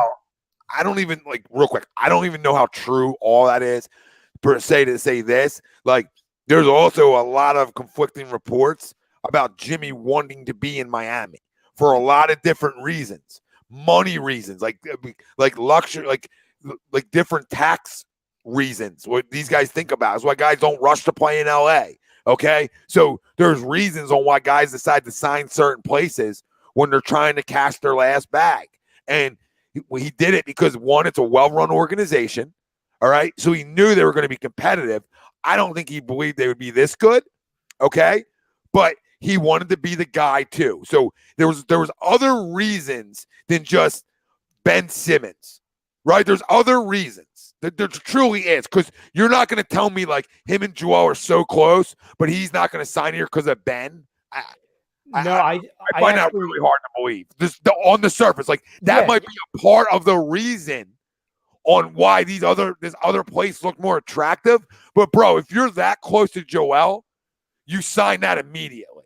Like that's me though. Like I don't base it. I sign places because of my trust for that guy over disdain for another guy. Does that make sense? Like if I love a guy that much, like I love Joel, I'm not making my decision based off Ben. Like, we'll put baby in a corner and we'll go to work, right? He did this for more reasons, just like, oh, you chose Brett and Ben over me. No. How much conversation did the Sixers have with him? Because it seemed like Jimmy made up his mind real quick where he was going. Well, I have that. So, and the only reason, because you and I both know a lot of the stuff that players say, it could be misconstrued, all that. But I'm going right from the source of what he said. And he said a lot of stuff on that infamous the podcast with JJ Redick right after that season got done. And he was talking about, and I go back and watch that like once a month because it's just how telling of how bad that organization was run at that time, and maybe still to this point.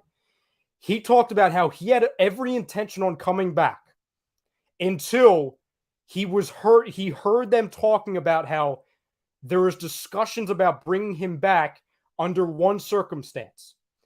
If they could control him. It's what he kept repeating. Oh, if we bring him back, do you think we can control him? And Butler then said from that point, he said, well, I'm not a child. You don't need to control me, so I'm good. I'm good. So he made that decision from then on. But before that, he expanded on, like, he was actually on Ben Simmons' side, that there was one of those players-only meetings when Brett Brown switched the offense to make Ben Simmons go off ball where he was just standing in the corner sulking, to where Ben Simmons was feeling a certain kind of way about it. And Butler took his side, saying, yeah, if I was the point guard for 85% of the season and then I switch it halfway through, the second series, I would feel a certain kind of way. So I think it was that pissed him off, then a mixture of how bad the relationship was between him and Brett Brown. So I think it's a perfect mixture of everything. It was can you control him? Because we talked about that, all the reports of, oh, do you want to give this guy the type of money because he ran amok in Chicago, he ran amok in Minnesota. If things don't go right, he's going to run amok here and he's going to have a contract attached to him. So it was a worry within the organization, and they sided with Simmons, the younger, more talented guy, Tobias Harris, and Brett Brown. Yeah, and listen, like I said back then, I mean, I understand it. And I understand a concern from an organization. And and Jimmy also has his own issues. Like, Jimmy's not the perfect guy here either. And I love Jimmy, but he's not the perfect guy. So for the organization to want to say, like, dude, we don't want this guy going off the fucking rocker, I understand. Like, he did make a comment tonight, like they let him sort of be him there, right? They let players be themselves. Like, I don't even know what that means. Okay. So like I said, to me, it seems like you had some excuses to get out of here, and you wanted the warm weather. Okay, and let's just call what it is. All right, and I'm not saying what he's saying has some truth to it, and doesn't have a like I said, doesn't. He just hit this out. Harp. Oh my God, no! I thought Bellinger just hit another homer, but he didn't. But what I'm saying is, like, listen, I'll blame Brad, I'll blame the organization, blah blah blah blah. The guy also left, though. Yeah. He left. So, like, he could have stayed. Like, he is a grown man. They're not going to control you. So, it's like you had your own little issues here. You weren't the big dog. You weren't allowed to do whatever you wanted to do, and you went somewhere else, and that's fine. That's fine. Will we have won with Jimmy? No, I don't know. I'm still remembering 3 shot clock violations with him. So, I mean, like, come on. It's not like we won with Jimmy. And granted, that's the same amount of time Harden was here, essentially. Right? Like, they were both here the same amount of time, and we didn't win with either. No, listen, there's as much as it's kind of like the, hold on. You might, PJ, you might want to go back then and listen then. Like, not to this. You might want to go back to when the trade happened. You might go back to the arguments I had with people on how that guy's a junkyard dog. Like, no, now I'm a Butler hater because I'm telling you, how am I dissing? Oh my God, dude. Because I'm telling you, because I told you the truth, that he had three shot clock violations in Game 7 with the ball in his hands. Did we forget that? We just gave him the biggest bouquet of roses in the past hour and 28 minutes. And somehow, because we pointed out that he's not perfect, you're dissing him now. See, we didn't win with him either. Like, we act like we won a championship with him when we let him walk out the door. I don't agree with letting him walk out the door. But, like, you guys, everybody wants to live in a fucking time machine. Like, find me the time machine and I'll be a billionaire or a trillionaire. I love Jimmy Butler. I always had ask Sweeps, ask Wilson, who isn't a Jimmy guy. Ask guys who aren't Jimmy guys how I felt about Jimmy. Ryan, you remember this? Yes. The most dissing I've ever did to Jimmy Butler is telling people he's not a superstar. And even then, you put him top 21. We did the ranking last week. I thought it was fun. What did I say, Maurice? I'm telling you, he's a junkyard dog. Maurice, Tom and I outworked them, and we didn't play tonight. All right, Maurice. We got one more game from Jimmy Butler than we did from James Harden. You want to keep it real now? We got one extra game. One. And 72 more bounces. Who would I rather have? I would rather have Jimmy Butler 100 games out of 100 games over that loser Harden. Tom, But the facts are the facts. Tom, you're hating. You're hating on him, Tom. PJ, you haven't listened to me talk. I remember my first time, like, listening to a guy talk and being like, see, people in the chat, right? I think it's Eric. Eric remembers I'm a huge Jimmy guy, but I don't sit here and blow guys that aren't here anymore. Like, damn, this is Philly sports talk. This is what I do. I don't do national shows. I'll start doing national shows, and I'll give handies all around the league, and you finally say, you know what, Tom really does like that guy. But this is Philly, and it's not biased. It's the facts. There's like a factual with our own guys. The problem is the guys that we like the most are guys that we wish were on the team. Guys that we wish were here. Like, oh, I'd love to have that guy. And then Eric, they come here and then they suck. Right, Tom? That's the story. That's the story of Philly. We fall in love with guys on other teams. We finally get them, and then they suck. Oh, my God. Yeah, and Eric, yes, Butler is head and shoulders better than Jimmy Harden, okay? But, like, I'm just telling you guys, not you per se, but we got in the same time frame when trades went down, we had the same amount of time with both, different coaching staff, and guess how many more games we got out of it? One, and we got 52 more bounces out of it. I never said nobody said he stuck when he was here, KZ. I just told you about 3 24-second violations in crunch time of that game. Aside from you hating on Jimmy Butler, Tom, aside from that, Joel Embiid did say, quote, since Daryl Morey has gotten here, I think he's done a fantastic job. It's still clear the team isn't good enough, though. Okay. So he did speak on Daryl. I was interested to see what he would have to say about him. Man, 2022 athlete's a different breed. Jesus, God. Well, we have participation trophies. Is that what you're saying? No, just like everybody's got fingers. Everybody's got fingers. So, I mean, you're right. I mean, like, Joel's 100% spot on. I mean, we all got eyeballs, and Joe's another guy who's going to tell you how it is. But it's just funny, like you guys just got outworked all night, and you're going to tell me about how it's just clear that this team isn't good enough. When 36 hours ago he was talking about how the only reason why he came back is because they could have won it. They thought they were going to win a championship. He also said that he'll definitely have needed surgery on his thumb. He'll have that as soon as possible. He still believes the orbital bone fracture will not need surgery. He will focus on his health this summer and is not looking like he's going to play in the international series for France. So he will not be playing this summer. Yeah.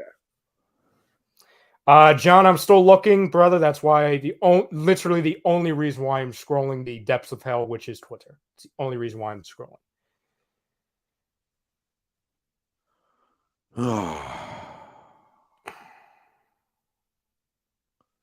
All right, Joshua. So Butler was traded earlier than Harden. I mean, like I said, yeah, I'm not a revisionist history guy. Like, he's no longer here. It sucks he's not here, but I got to move on with what I got. Just like I'm not going to sit on this loss forever tonight in terms of like my fandom. Like, what I do is now I put my GM hat on and I try to find ways to get this basketball team better, like we do, right? That becomes our job, right? We're going to be talking obviously a lot of Phillies moving forward. Hopefully they give us good baseball. We're something to give us something to talk about. Obviously we're going to have Eagles coming up. So, right? I mean, it's just sad that our season ends like this and we're such big basketball junkies. Well, the one shred of positive, okay, and then this could get thrown out the window in 2 seconds. We were talking last year about like where do you go from here type thing because of a bunch of other things with guys that didn't want to play anymore. least the feeling right now is that I think everybody who's under contract wants to still play. And maybe certain guys might take a little less, maybe. So I don't think when you just talk about a roster construction basis, I don't think it's that hard to figure out what you need to do. So like Tom, I know you've got a little getaway over the weekend. I've got one, thank God, a week from now. Couldn't happen at a better time to be honest. So during that time, we'll try and map out, or at least me, I'll enter the machine. I'll try and figure out what they should do and what they can do. Because I really don't think it's that hard to figure out what this team needs and how they can do it going forward. I think that's at least very clear. And if it's clear to me, I'm just somebody sitting here, it should be clear to a general manager. Yeah, I think that this is another off season with a lot of unknowns. And it's weird because like going into this year, it was like a weird first half of the year because we just had a stigma around our team with that loser. Mm-hmm. Well, now we're going to go into this year, and you know what we're going to have to worry about every night. You know what we're going to have to worry about all year long. I know, but it might be something different than what you're thinking. Do you want me to tell you that a guy's the MVP is going to get hurt again? Yeah, I mean, how do we control our emotions and say, okay, we got through a whole year, he didn't get hurt, and then we go into the postseason and he gets banged up again? Like I don't know when, as an organization, too, that you say,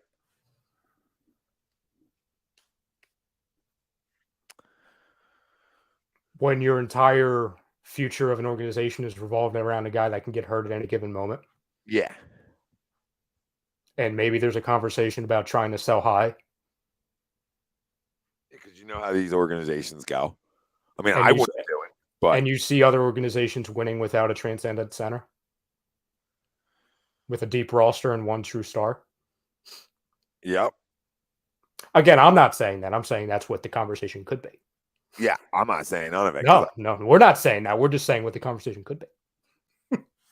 So we got to keep surrounding this guy if we're going to build around him with enough pieces to say, you know, if he does get banged up, we can still win. We can still win basketball games, right? And good luck with that one because that's the hard one. And there's a lot of people saying trade him now, and that's insane to me. And I'm the biggest Joel guy there is. You know this. There's not many people that are higher on Joel Embiid than I am, and I know I'm not alone there. I'm just speaking because I can speak for myself. Mm-hmm. But I don't know when enough's enough. And for me to make that decision is really hard because of how much I love him and because of how much I've never seen a player be able to do the things he can do at his size. So, and again, I'm right there with you.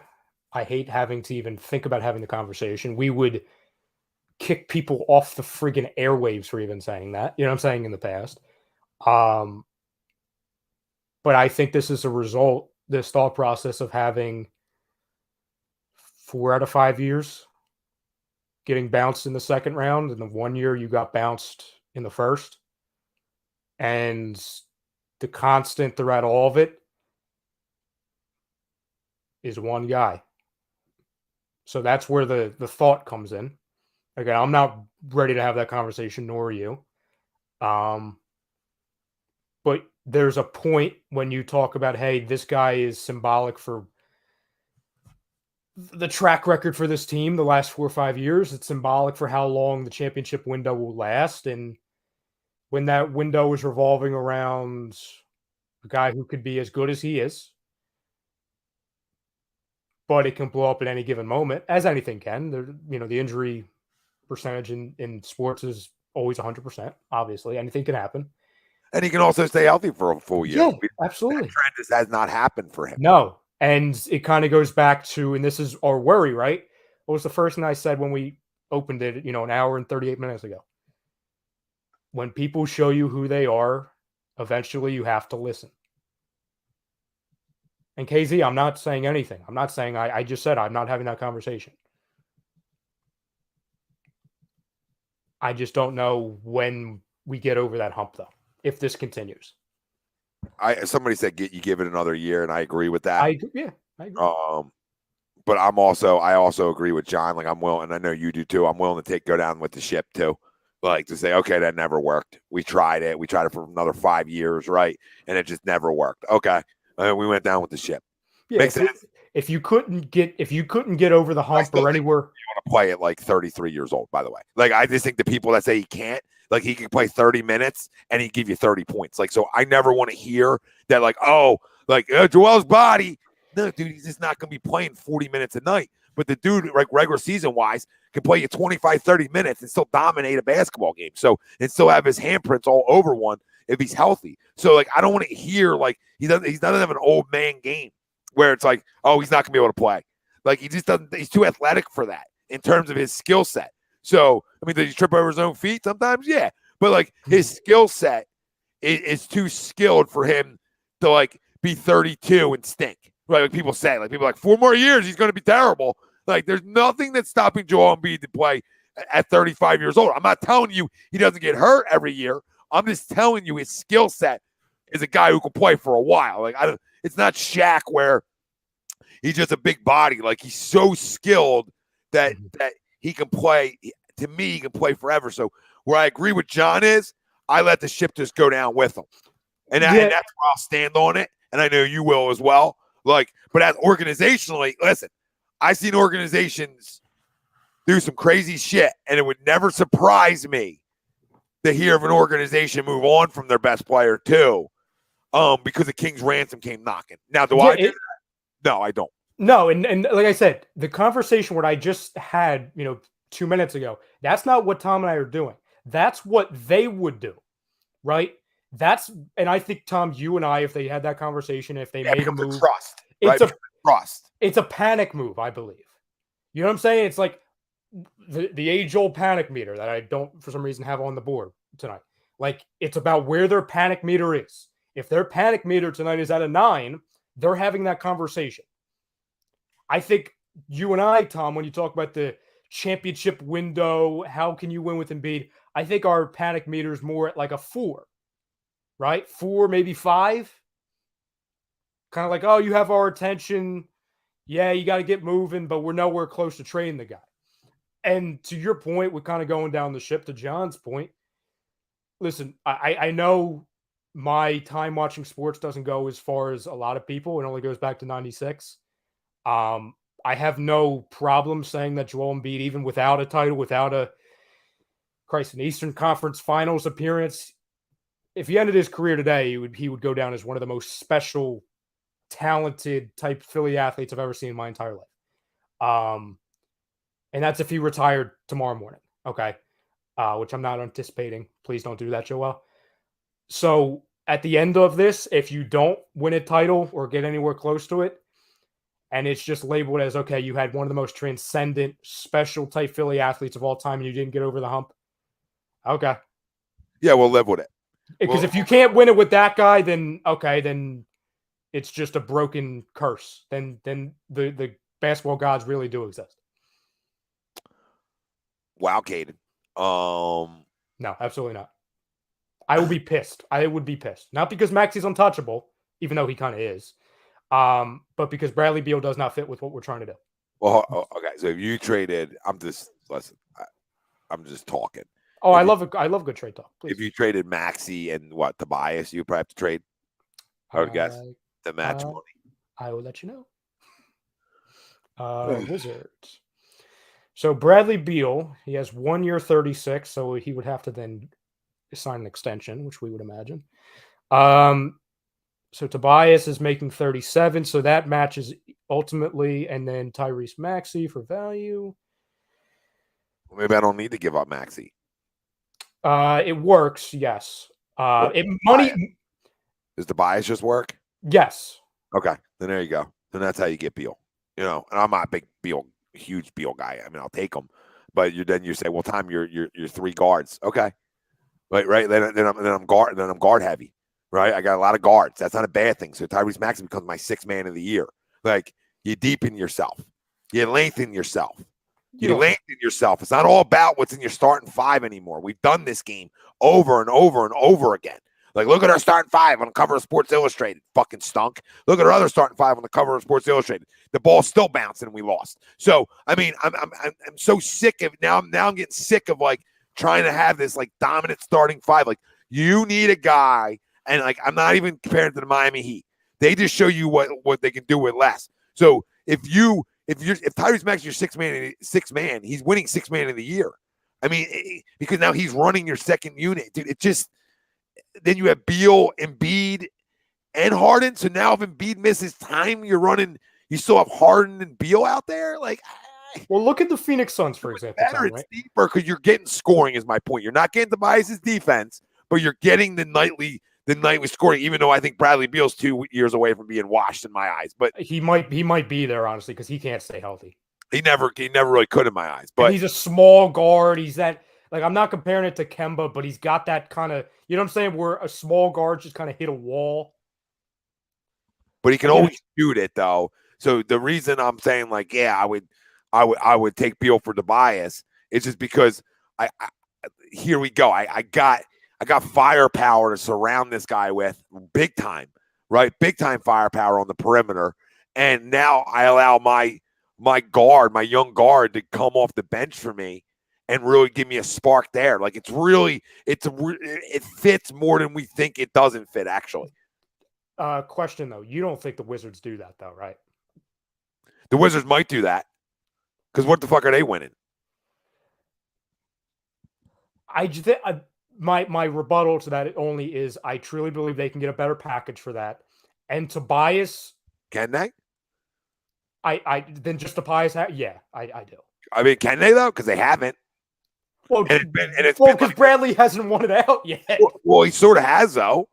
He sort of has. He sort of did, like, he sort of showed his true colors on wanting out of there before the deadline, in a way. But the only difference, he screwed himself by getting hurt. You know what I'm saying? He got hurt, and then that put it all to bed. But every deadline where he's been rumored to be wanting out, he comes out publicly, like the day before the deadline, and he says, I'm not going anywhere. He needs to. The deal didn't get done. He knew the deal didn't get done. It got leaked to him. So now he's going to come back. He's going to save face and say, this is where I want to be. That's just 101, right? That's 101. And the problem is, and I don't think it can be just a bias. You might have to go with a loser like Matisse in there. But, like, you can do it. You can do it. They wouldn't, because, listen, they got 2 years left on Tobias, and they start fresh. And Tobias isn't good enough for them to win. So you got to look at it that way, too. So they're getting a guy, right? And they're really trying. Now, we don't have the picks, but they're really trying to almost get in the lottery themselves and luck out, right? So the bias sort of allows you to lose respectively. And to be honest with you, the biggest reason why I disagree with it is, and again, maybe I'll be dead wrong, and this will come back and bite me. I don't think they move it. The only way they move it is Bradley Beal forces his hand. Well, and if they do, Tobias Harris doesn't fit there. Tobias Harris is probably the worst fit there because. But right, he's also on the last year of his deal, so now his value in terms of what you get shrinks. Oh, I get it. There's no control now. There's no control by them. So now it's like, I'm not telling you Tobias is your best offer. Bradley Beal's got 3 years left on his deal, but 1 year left on his deal. And I hate Matisse, but Matisse and Tobias get that deal done. But see, I don't think it does because they can't take him. They have too many forwards. They have Rui Hachimura, who they used a top 7 overall pick on, and they just traded for Kristaps Porzingis, and they believe he's the future of that. Like, he's a core part of that future. He'll be hurt all the time, and I agree. That's two forwards. Yeah, but this league goes a lot smaller at times. Where my point to you is that right that Porzingis and Tobias can play together because Porzingis can play more 5 at times depending on who you're going up against. Okay, like there's 2 legit dominant centers in the league, and then there's a bunch of guys. So you don't need to have like the big body center, right? Because that still works, right? Hachimura playing a little 5 or Tobias playing a little 5 against smaller teams still can play. Is my point. Like it's still it still works. It's not like, okay, this guy's coming in and right, and there's nobody playing that position. There's guys playing that position, but those other two guys can play the 5, and Tobias can play the 5 certain times too. So it's not like it's the end of the world. You know what I mean? You still have enough size on the court because the game's not as big as it was, right? But you also don't want to be Houston going 6'6", right? So you still got 6'9", 6'10", 6'11". You know what I'm saying? Like Rui's 6'10", 6'11". Porzingis is really like 7'11" with his length. You've got 7'3" in Porzingis. You've got 6'8" in Rui. Yeah, and then Tobias is what, 6'9"? Really? I mean, I think he's more like 6'9". But Kristaps plays the 5, so it's really Rui and Tobias. How do you play them together? And Tobias, with all due respect, at times, can play the 3 too at times. So my point is there's flexibility to be able to move and shake if you're a smart coach and make it work. Because you actually, like, honestly, like, they're probably better. Molly, you can say no to Tobias in Washington. Tobias probably brings you more toughness than you think you're getting. He's actually one of our tougher guys. This, again, not a problem. I don't problem. want to trade Tobias. I would rather. This is going to get me probably thrown off. People probably try and cancel me for this. Right now, I would rather have Tobias Harris than Bradley Beal for this team. He played well in the playoffs. I got to give him credit. Well, it's not. And again, he wasn't giving me 28, but like the defensive side, he definitely showed up. And on the surface, I understand that sounds extremely idiotic. Extremely idiotic. I understand that. But I'm not doing the old man. Seems like, hey, Bradley Beal has already lost a little bit of a step. He can't stay healthy. I can't stand Tobias Harris sometimes, okay? But I'm also trying to get like deeper too. So like I'm not. My point is, by saying that, I'm not interested in a Bradley Beal trade. I'm really not for this roster. If Harden's gone, I will trade Tobias Harris, Matisse Thybulle, and picks, even though we don't have picks, in 50 seconds. Yeah. Unfortunately, Harden's here. So, like, people need to understand what I'm saying here. Bradley Beal's a much better player than Tobias Harris, okay? He would give you, on the surface, probably much more, much more, okay? I get that. For what this team needs, which is size, because this team was already small when Embiid's healthy and plays. Defense, they don't have anything. Tobias was one of your best, if not your best defensive player in all season, pretty much, especially in the playoffs. I get he's missed layups. I get it. He's disappointment. I get he's not a max money guy. If you talk about going through a smaller, less defensive, higher paid guard in Bradley Beal who doesn't fit, because you already have a couple guards that don't play defense, or sticking with what you have and then building around, I'm going with the latter. Well, you know what the problem is, though, playing devil's advocate with you, is you don't have the flexibility to build around right now. No.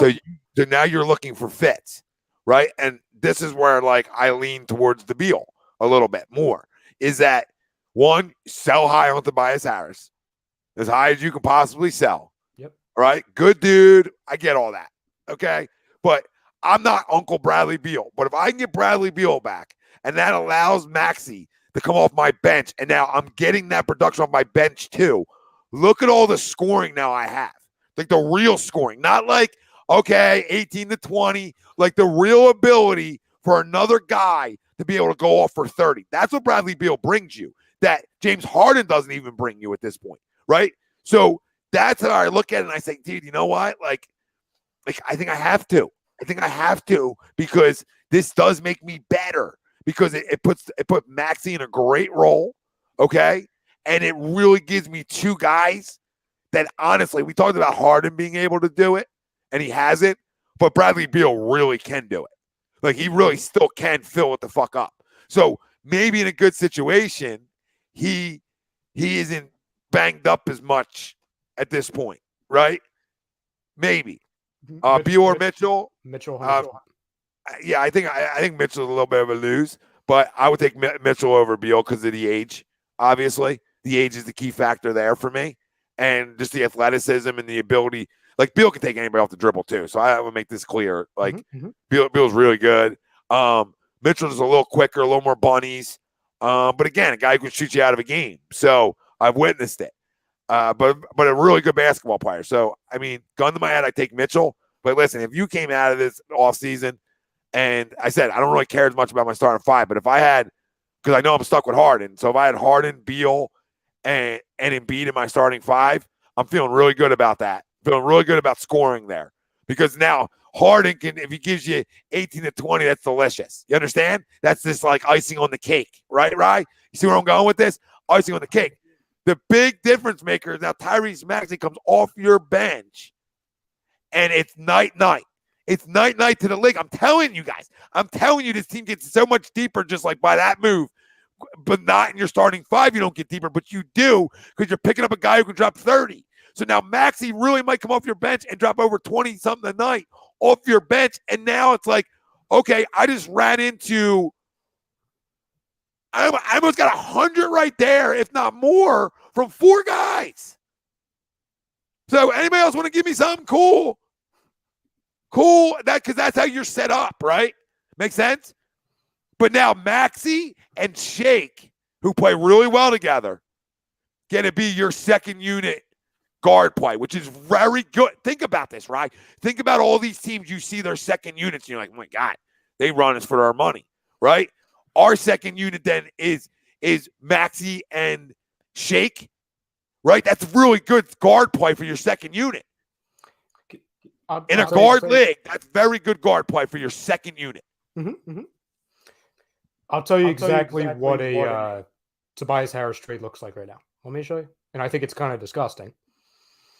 Let me see. Share screen. Yeah, I agree with this, Calvin. The Beal two-man game when Embiid is night-night.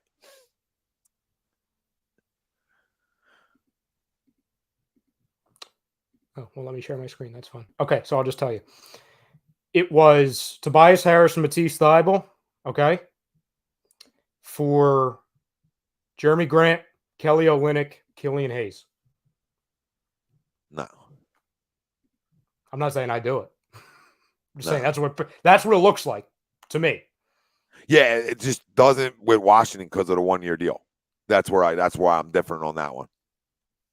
Because they're going to lose him in some fashion. So if they can get a young player in Matisse and Tobias, it's like, well, they're not, they're solid. You know what I mean? They're solid, and now they actually got some defense in the house in terms of like analytics, right? You understand what I'm saying? Like analytic nerds, like you could pull it off. I'm not, and if Bradley wants to come here, you can pull it off even more because guys in the NBA tell you where they want to play. You understand? That's why it's doable.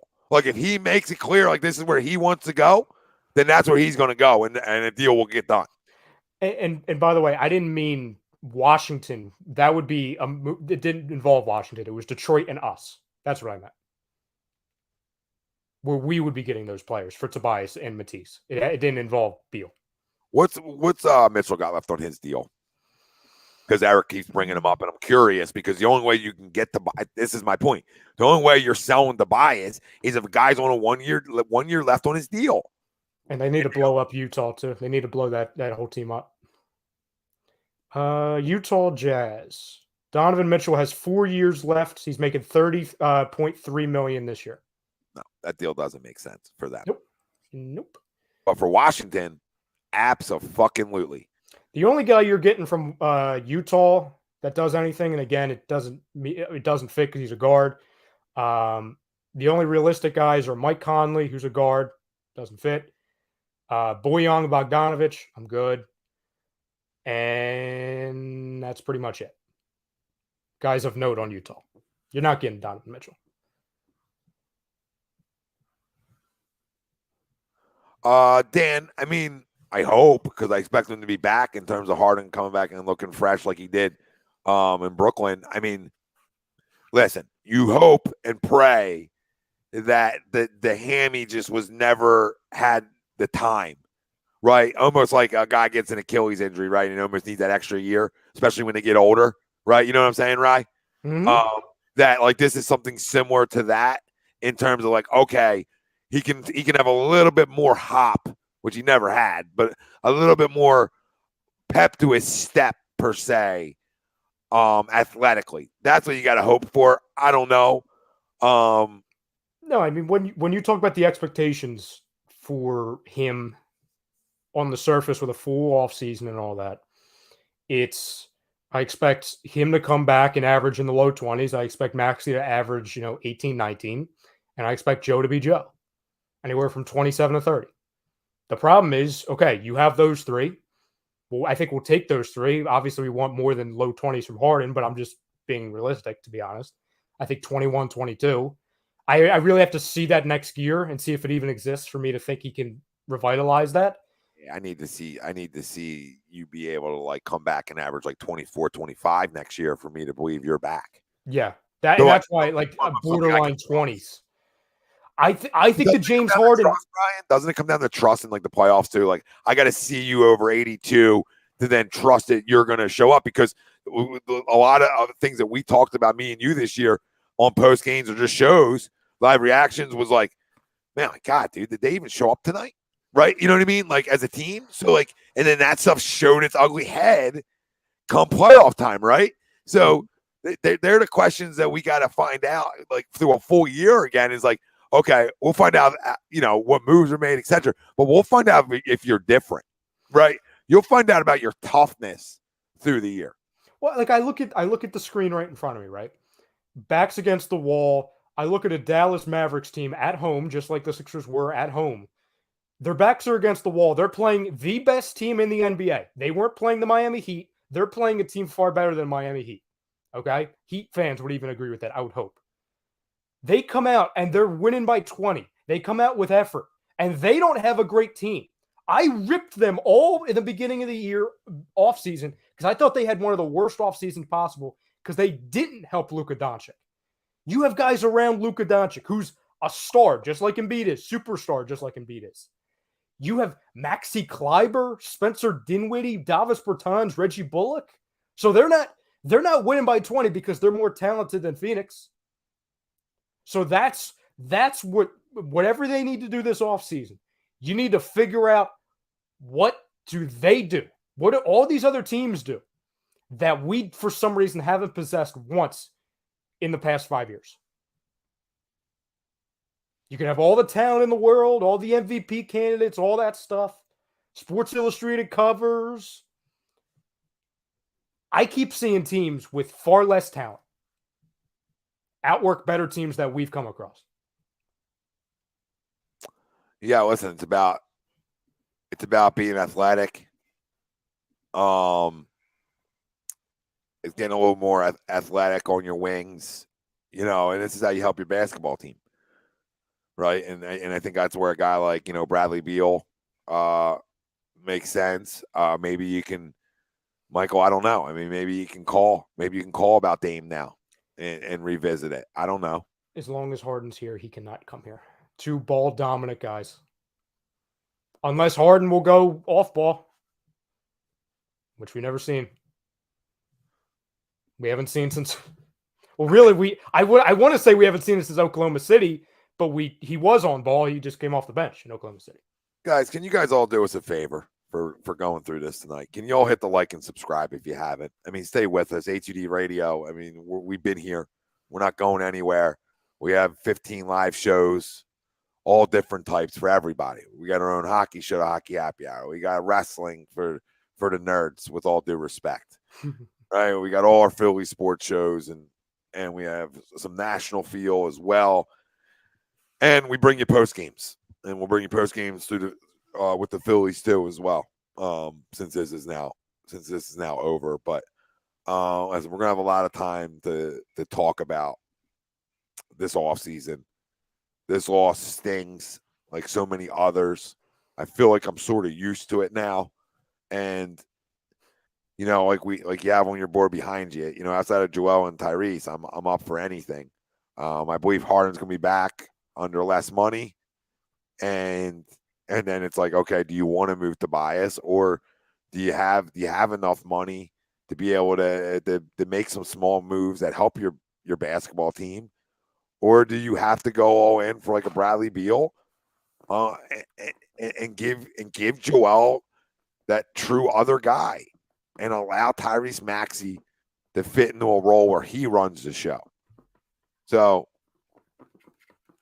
well, KZ, I think he's pretty athletic if he can score 30 a night. I mean, I don't watch the Washington Wizards on a nightly basis. I'm not the biggest Bradley guy, but you can't tell me a guy who can drop 30 isn't athletic. I mean, come on. You always got something that you're the king in a rebuttal. Like, guy drops 30 and it's like he's sort of athletic. Like, is Luka athletic? Because he doesn't shoot off the charts at you athletically. And that was my biggest worry of him coming overseas. Was he athletic enough? Well, gets to where he wants to get to, don't he? Come on. Come on. Come on. Come on, guys. Guy drops 30 and it's like, no, but he drops 30. He drops 30, fucking KC. We dropped fucking 30. And so he's athletic enough. So what, a guy in a freaking wheelchair? I mean, he's athletic enough. Mike Parker, it says 1, 2, 3 Cancun. Love Cancun. Well, you're trying to get a boat, taking that on the beach. It's a good place. You'll be pretending you're in Cancun, what, later this weekend, Tom? And I'll be pretending next Thursday? Yeah, I wish I was in Cancun. I don't know if North Wildwood is Cancun-ish. At least I get to go on a plane. At least I can pretend it's going to Cancun at least. Even though I hate planes. Yeah, miss me with Luke is not athletic. Because he's pretty athletic for what he's able to do. Come on, KZ. It's not one thing. Athleticism doesn't just translate. KZ, you have the weirdest arguments, my man. I love you to death because I appreciate all the contributions in the chat. But you have the weirdest arguments. Who gives a damn? Who gives a damn? Is Joker not athletic enough? Like, come on. You can't do what he does. I mean, he looks sloppy, so he looks unathletic.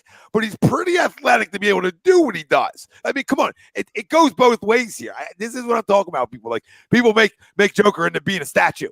I mean, come on. Then he wouldn't have the numbers he has if he was a statue or he couldn't move. You ever see him run the court? Does he look not unathletic run the court, giving no lookers? Yeah, he kind of does a little bit. I'm sorry, he kind of does a little bit. Because he's a big looking motherfucker. But at the end of the day, he's athletic enough to pull the shit off. That's my point. So there's enough athleticism there for him to be the MVP to like back-to-back years. Like, come on. There's enough athleticism. There's enough athleticism for Luka Doncic to be able to do what he does. These guys don't jump off the charts at you. But my point is, you can't say guys that can fill it up aren't athletic. You can never hit me with that argument. Like James Harden, 5 years ago, you couldn't tell me James isn't athletic. Like, okay, he doesn't look like some other guys, but he gets to wherever he wanted to get to, right? Makes sense? And you create it. Like Jimmy Butler is the definition of athleticism. Luka's very similar, in my opinion, of what Harden used to be. Just the scoring capabilities. I think they're very similar. He gets to where he wants to get to on the court. Like Jimmy Butler is the same way. Jimmy Butler is the most athletic guy. He's not jumping out the gym, but he's freaking tough. He's physical. He's a different side. Like athleticism comes in all shapes and sizes. If you can fill it, and you're a great player. It's like not everybody's Ja Morant. Like okay, like that's athletic. Yes, that's athletic. And you know what? That's coming bit him because once again he's not finishing a freaking year. So that he's got a little bit of that Embiid to him, to where they're begging him to stay on his feet. You know what I'm saying? And he's a small guard. This isn't a big 7'3" guy. Exactly. No, Jimmy Butler, and this is where we talk about Harden needs to reinvent his game. Sorry, right? Brandon, we're talking about today. I ain't talking revisionist with Jimmy Butler. I'm talking about today. He's not the most athletic cat walking around. I'm not talking about when he came out in the draft. We don't care about that. Yeah, like when he was younger, sure. I'm not talking about that. I'm talking about him right in the moment. Like there's different types of athleticism. If you're crafty, right, and you can get the spots and you can handle the basketball well. Every guy we mentioned can handle the basketball. Every guy. Harden sometimes looks like he can't, but like every other guy can handle the basketball. Bradley Beal, to my point, can handle the rock. He's not just like a fucking spot-up shooter. Jimmy Butler and Chris Paul are in the same category. It's where their game is all about getting to spots. That's all it is. To where that's why they look at it. Okay, it's an old man's game. Dribble and it's almost like they lull you to death, right? Tobias, a way lesser version of it. It's about getting to spots. James Harden, it looks like the athleticism, the burst, the lift, whether that's because of the ice cream, the strip clubs, or because of the hamstring, or all three, He's got to reinvent his game to more getting to spots, pulling up, and instead of going up and drawing a foul and making the layup, it's instead of going up, pulling back and making a 10-footer. Being able to have Maxey on ball and being able to take just a no dribble, just off the pass quick shot, like we've been begging Tobias Harris to do with James Harden. Those are things that if he talks about, hey, we're going to have a full off season of working on it, those are the two things, in my opinion, he needs to look at. More getting into spots, more of a mid-range pull-up game, and more of a, hey, off the dribble, just taking a shot from three type thing. That's what he needs to work on. And maybe, just maybe, if he gets to that point, he'll be able to win a little bit more than he has. But if he can't rely on that burst anymore. Of course, that's a fair ball. Oh, my God. Do you agree? I mean, do you disagree with any of that, Tom? No. I'm stuck on like that we're having athletic conversations tonight. Like yeah, it turned into like, KZ's trying to lump it into me. Like, oh, Ryan's making my argument. I'm not a part of the athletic. I could give a damn. I don't care. I want guys that know how to make free throws and take shots in the fourth quarter. Because all I said was that we need to get more athletic. Like we need to have. We do. Matisse Thybulle was our biggest. He was our best athlete. Matisse Thybulle. Yeah, that's all I'm saying. And I'm saying is Bradley Beal's like not a good athlete. Like in terms of Tobias Harris, bro. Like understand who we're trading. Like who we trade. You know what I mean? Like okay, I'm not telling you A, B, and C. I'm just telling you he's a good enough athlete to be able to fucking score. So I'll take him. So I don't know. Listen, we got a long off season. We got plenty of days to talk about it. Caden, how many games are the Eagles winning this year? 11. I'm always at 11, but I think they're going to be very good. I haven't even looked at the schedule. Good. Huh? Said I haven't even looked at the schedule. Oh, I don't look at. Yeah, you know me by now. There's guys who will do shows and they'll go over each game like right now, like and even maybe even on A2D too. But I'm the guy. I'm the guy who says, okay, the week I'm playing you, I'll know what your roster looks like and who's healthy and not healthy and how good of a football team you are. Like, I can't look at like, well, a week is this. Like, okay, we're supposed to have a weak division. What happens if we have a good one? What happens if our division surprises people, right? So, you can't – it's easier said than done. So you play it week by week, but you look at your football team and you say, what do I think this team is? Well, I think they're 10-11. I think they're right around that. Let's see what else they can do. 11 being on the high side, 10 being more realistic. Because we could do it. There's question marks with the quarterback. There's question marks in the secondary in some spots. So we'll have plenty of time to talk about it. Yeah, it was talked about during a Game 6 elimination game about, I don't have a watch, but about 4 hours ago. Mm-hmm. Yep. So everybody out there, do us a favor. Like I said, hit the like, hit the subscribe, stay with us. It felt good talking to you guys and getting it off our chests. And like I said, we'll have time to continue talking about it. But listen, go eat some good cheesesteaks and get a good Trenton from Gleason's Bar, 6700 Mill Creek Avenue, Levittown, PA. You can use our promo code A2D, 10% off your order whenever you dine in, take out, or online. Gleason's Bar and Steaks.com is where you can find them. We're also brought to you by BetUS. They're a leading online sportsbook. They've been in the market for over 25 years. You can bet anywhere in the U.S. on everything. Use the link pinned right in our comment section over on YouTube and in our description on Facebook. Use that link. You get 125% sign-up bonus. Go do it. And our show tonight was brought to you by FanUp, and FanUp is the best way to enjoy fantasy sports. Daily NBA, daily MLB contests. You can win great prizes. Sign up today. Use our promo code A2D for 5,000 bonus points, $50 value. FanUp right on the Apple Store. I'm telling you, I love the app. I play it all the time. I win money. I win prizes. Go do it yourself. And I don't want to leave out our good friends at Araya Public Adjusting. If you have any damage to your home or property, they may be able to help you. Don't fight your homeowner's insurance alone. They're actually on your side, Araya Public Adjusting, okay? They're out for you. So if you need anything, give my good friend Sean Klein a call, 813-564-3364. He'll take care of you and help you out. I mean, these are always tough times. Like, you don't know what to do if you're like me, right? Like, who to talk to. So these guys can help you through it. So if you need them, they're there for you. Shout out to everybody that is tuning in during all these, whether you're here to, stress out with us or cheer against us. It was therapeutic At least for me, I think it was for you too, Tom. So. Oh yeah, I said it. I needed you guys to help us get it off our chest, and it'll help us sleep better tonight, right? So, yeah. Just a shame we couldn't do a couple more of these, but this team, wanted to get eliminated. No, we'll do more to Phillies blowing leads, so we'll have plenty of time for blowing leads and lackluster performances. So, Phillies up 7-3 against the Dodgers. Zach Wheeler was pulled after a double, 7-3 Phillies. They were up 7-1. So, bottom 6. See if they can hold on here. Let's see if they can hold on, because you need this win. You got to at least split with the Dodgers. They're loaded. So a split, you would say, hey, that's a good road trip. I won a series in Seattle, and I split with the Dodgers in a 4-game set. Good, solid road trip, per se. Now, if you can somehow steal yourselves 3 out of 4, then you're going to tell me, like, oh, maybe we're better. Maybe we could be a good baseball team, right? So a lot you're going to find out in this series. That's Ryan Brutto. I'm Tom Arnone. To all our Sixers faithful, stay with us. We'll always continue to talk Sixers, and we talk everything, Philly sports and around the lake. So love you all.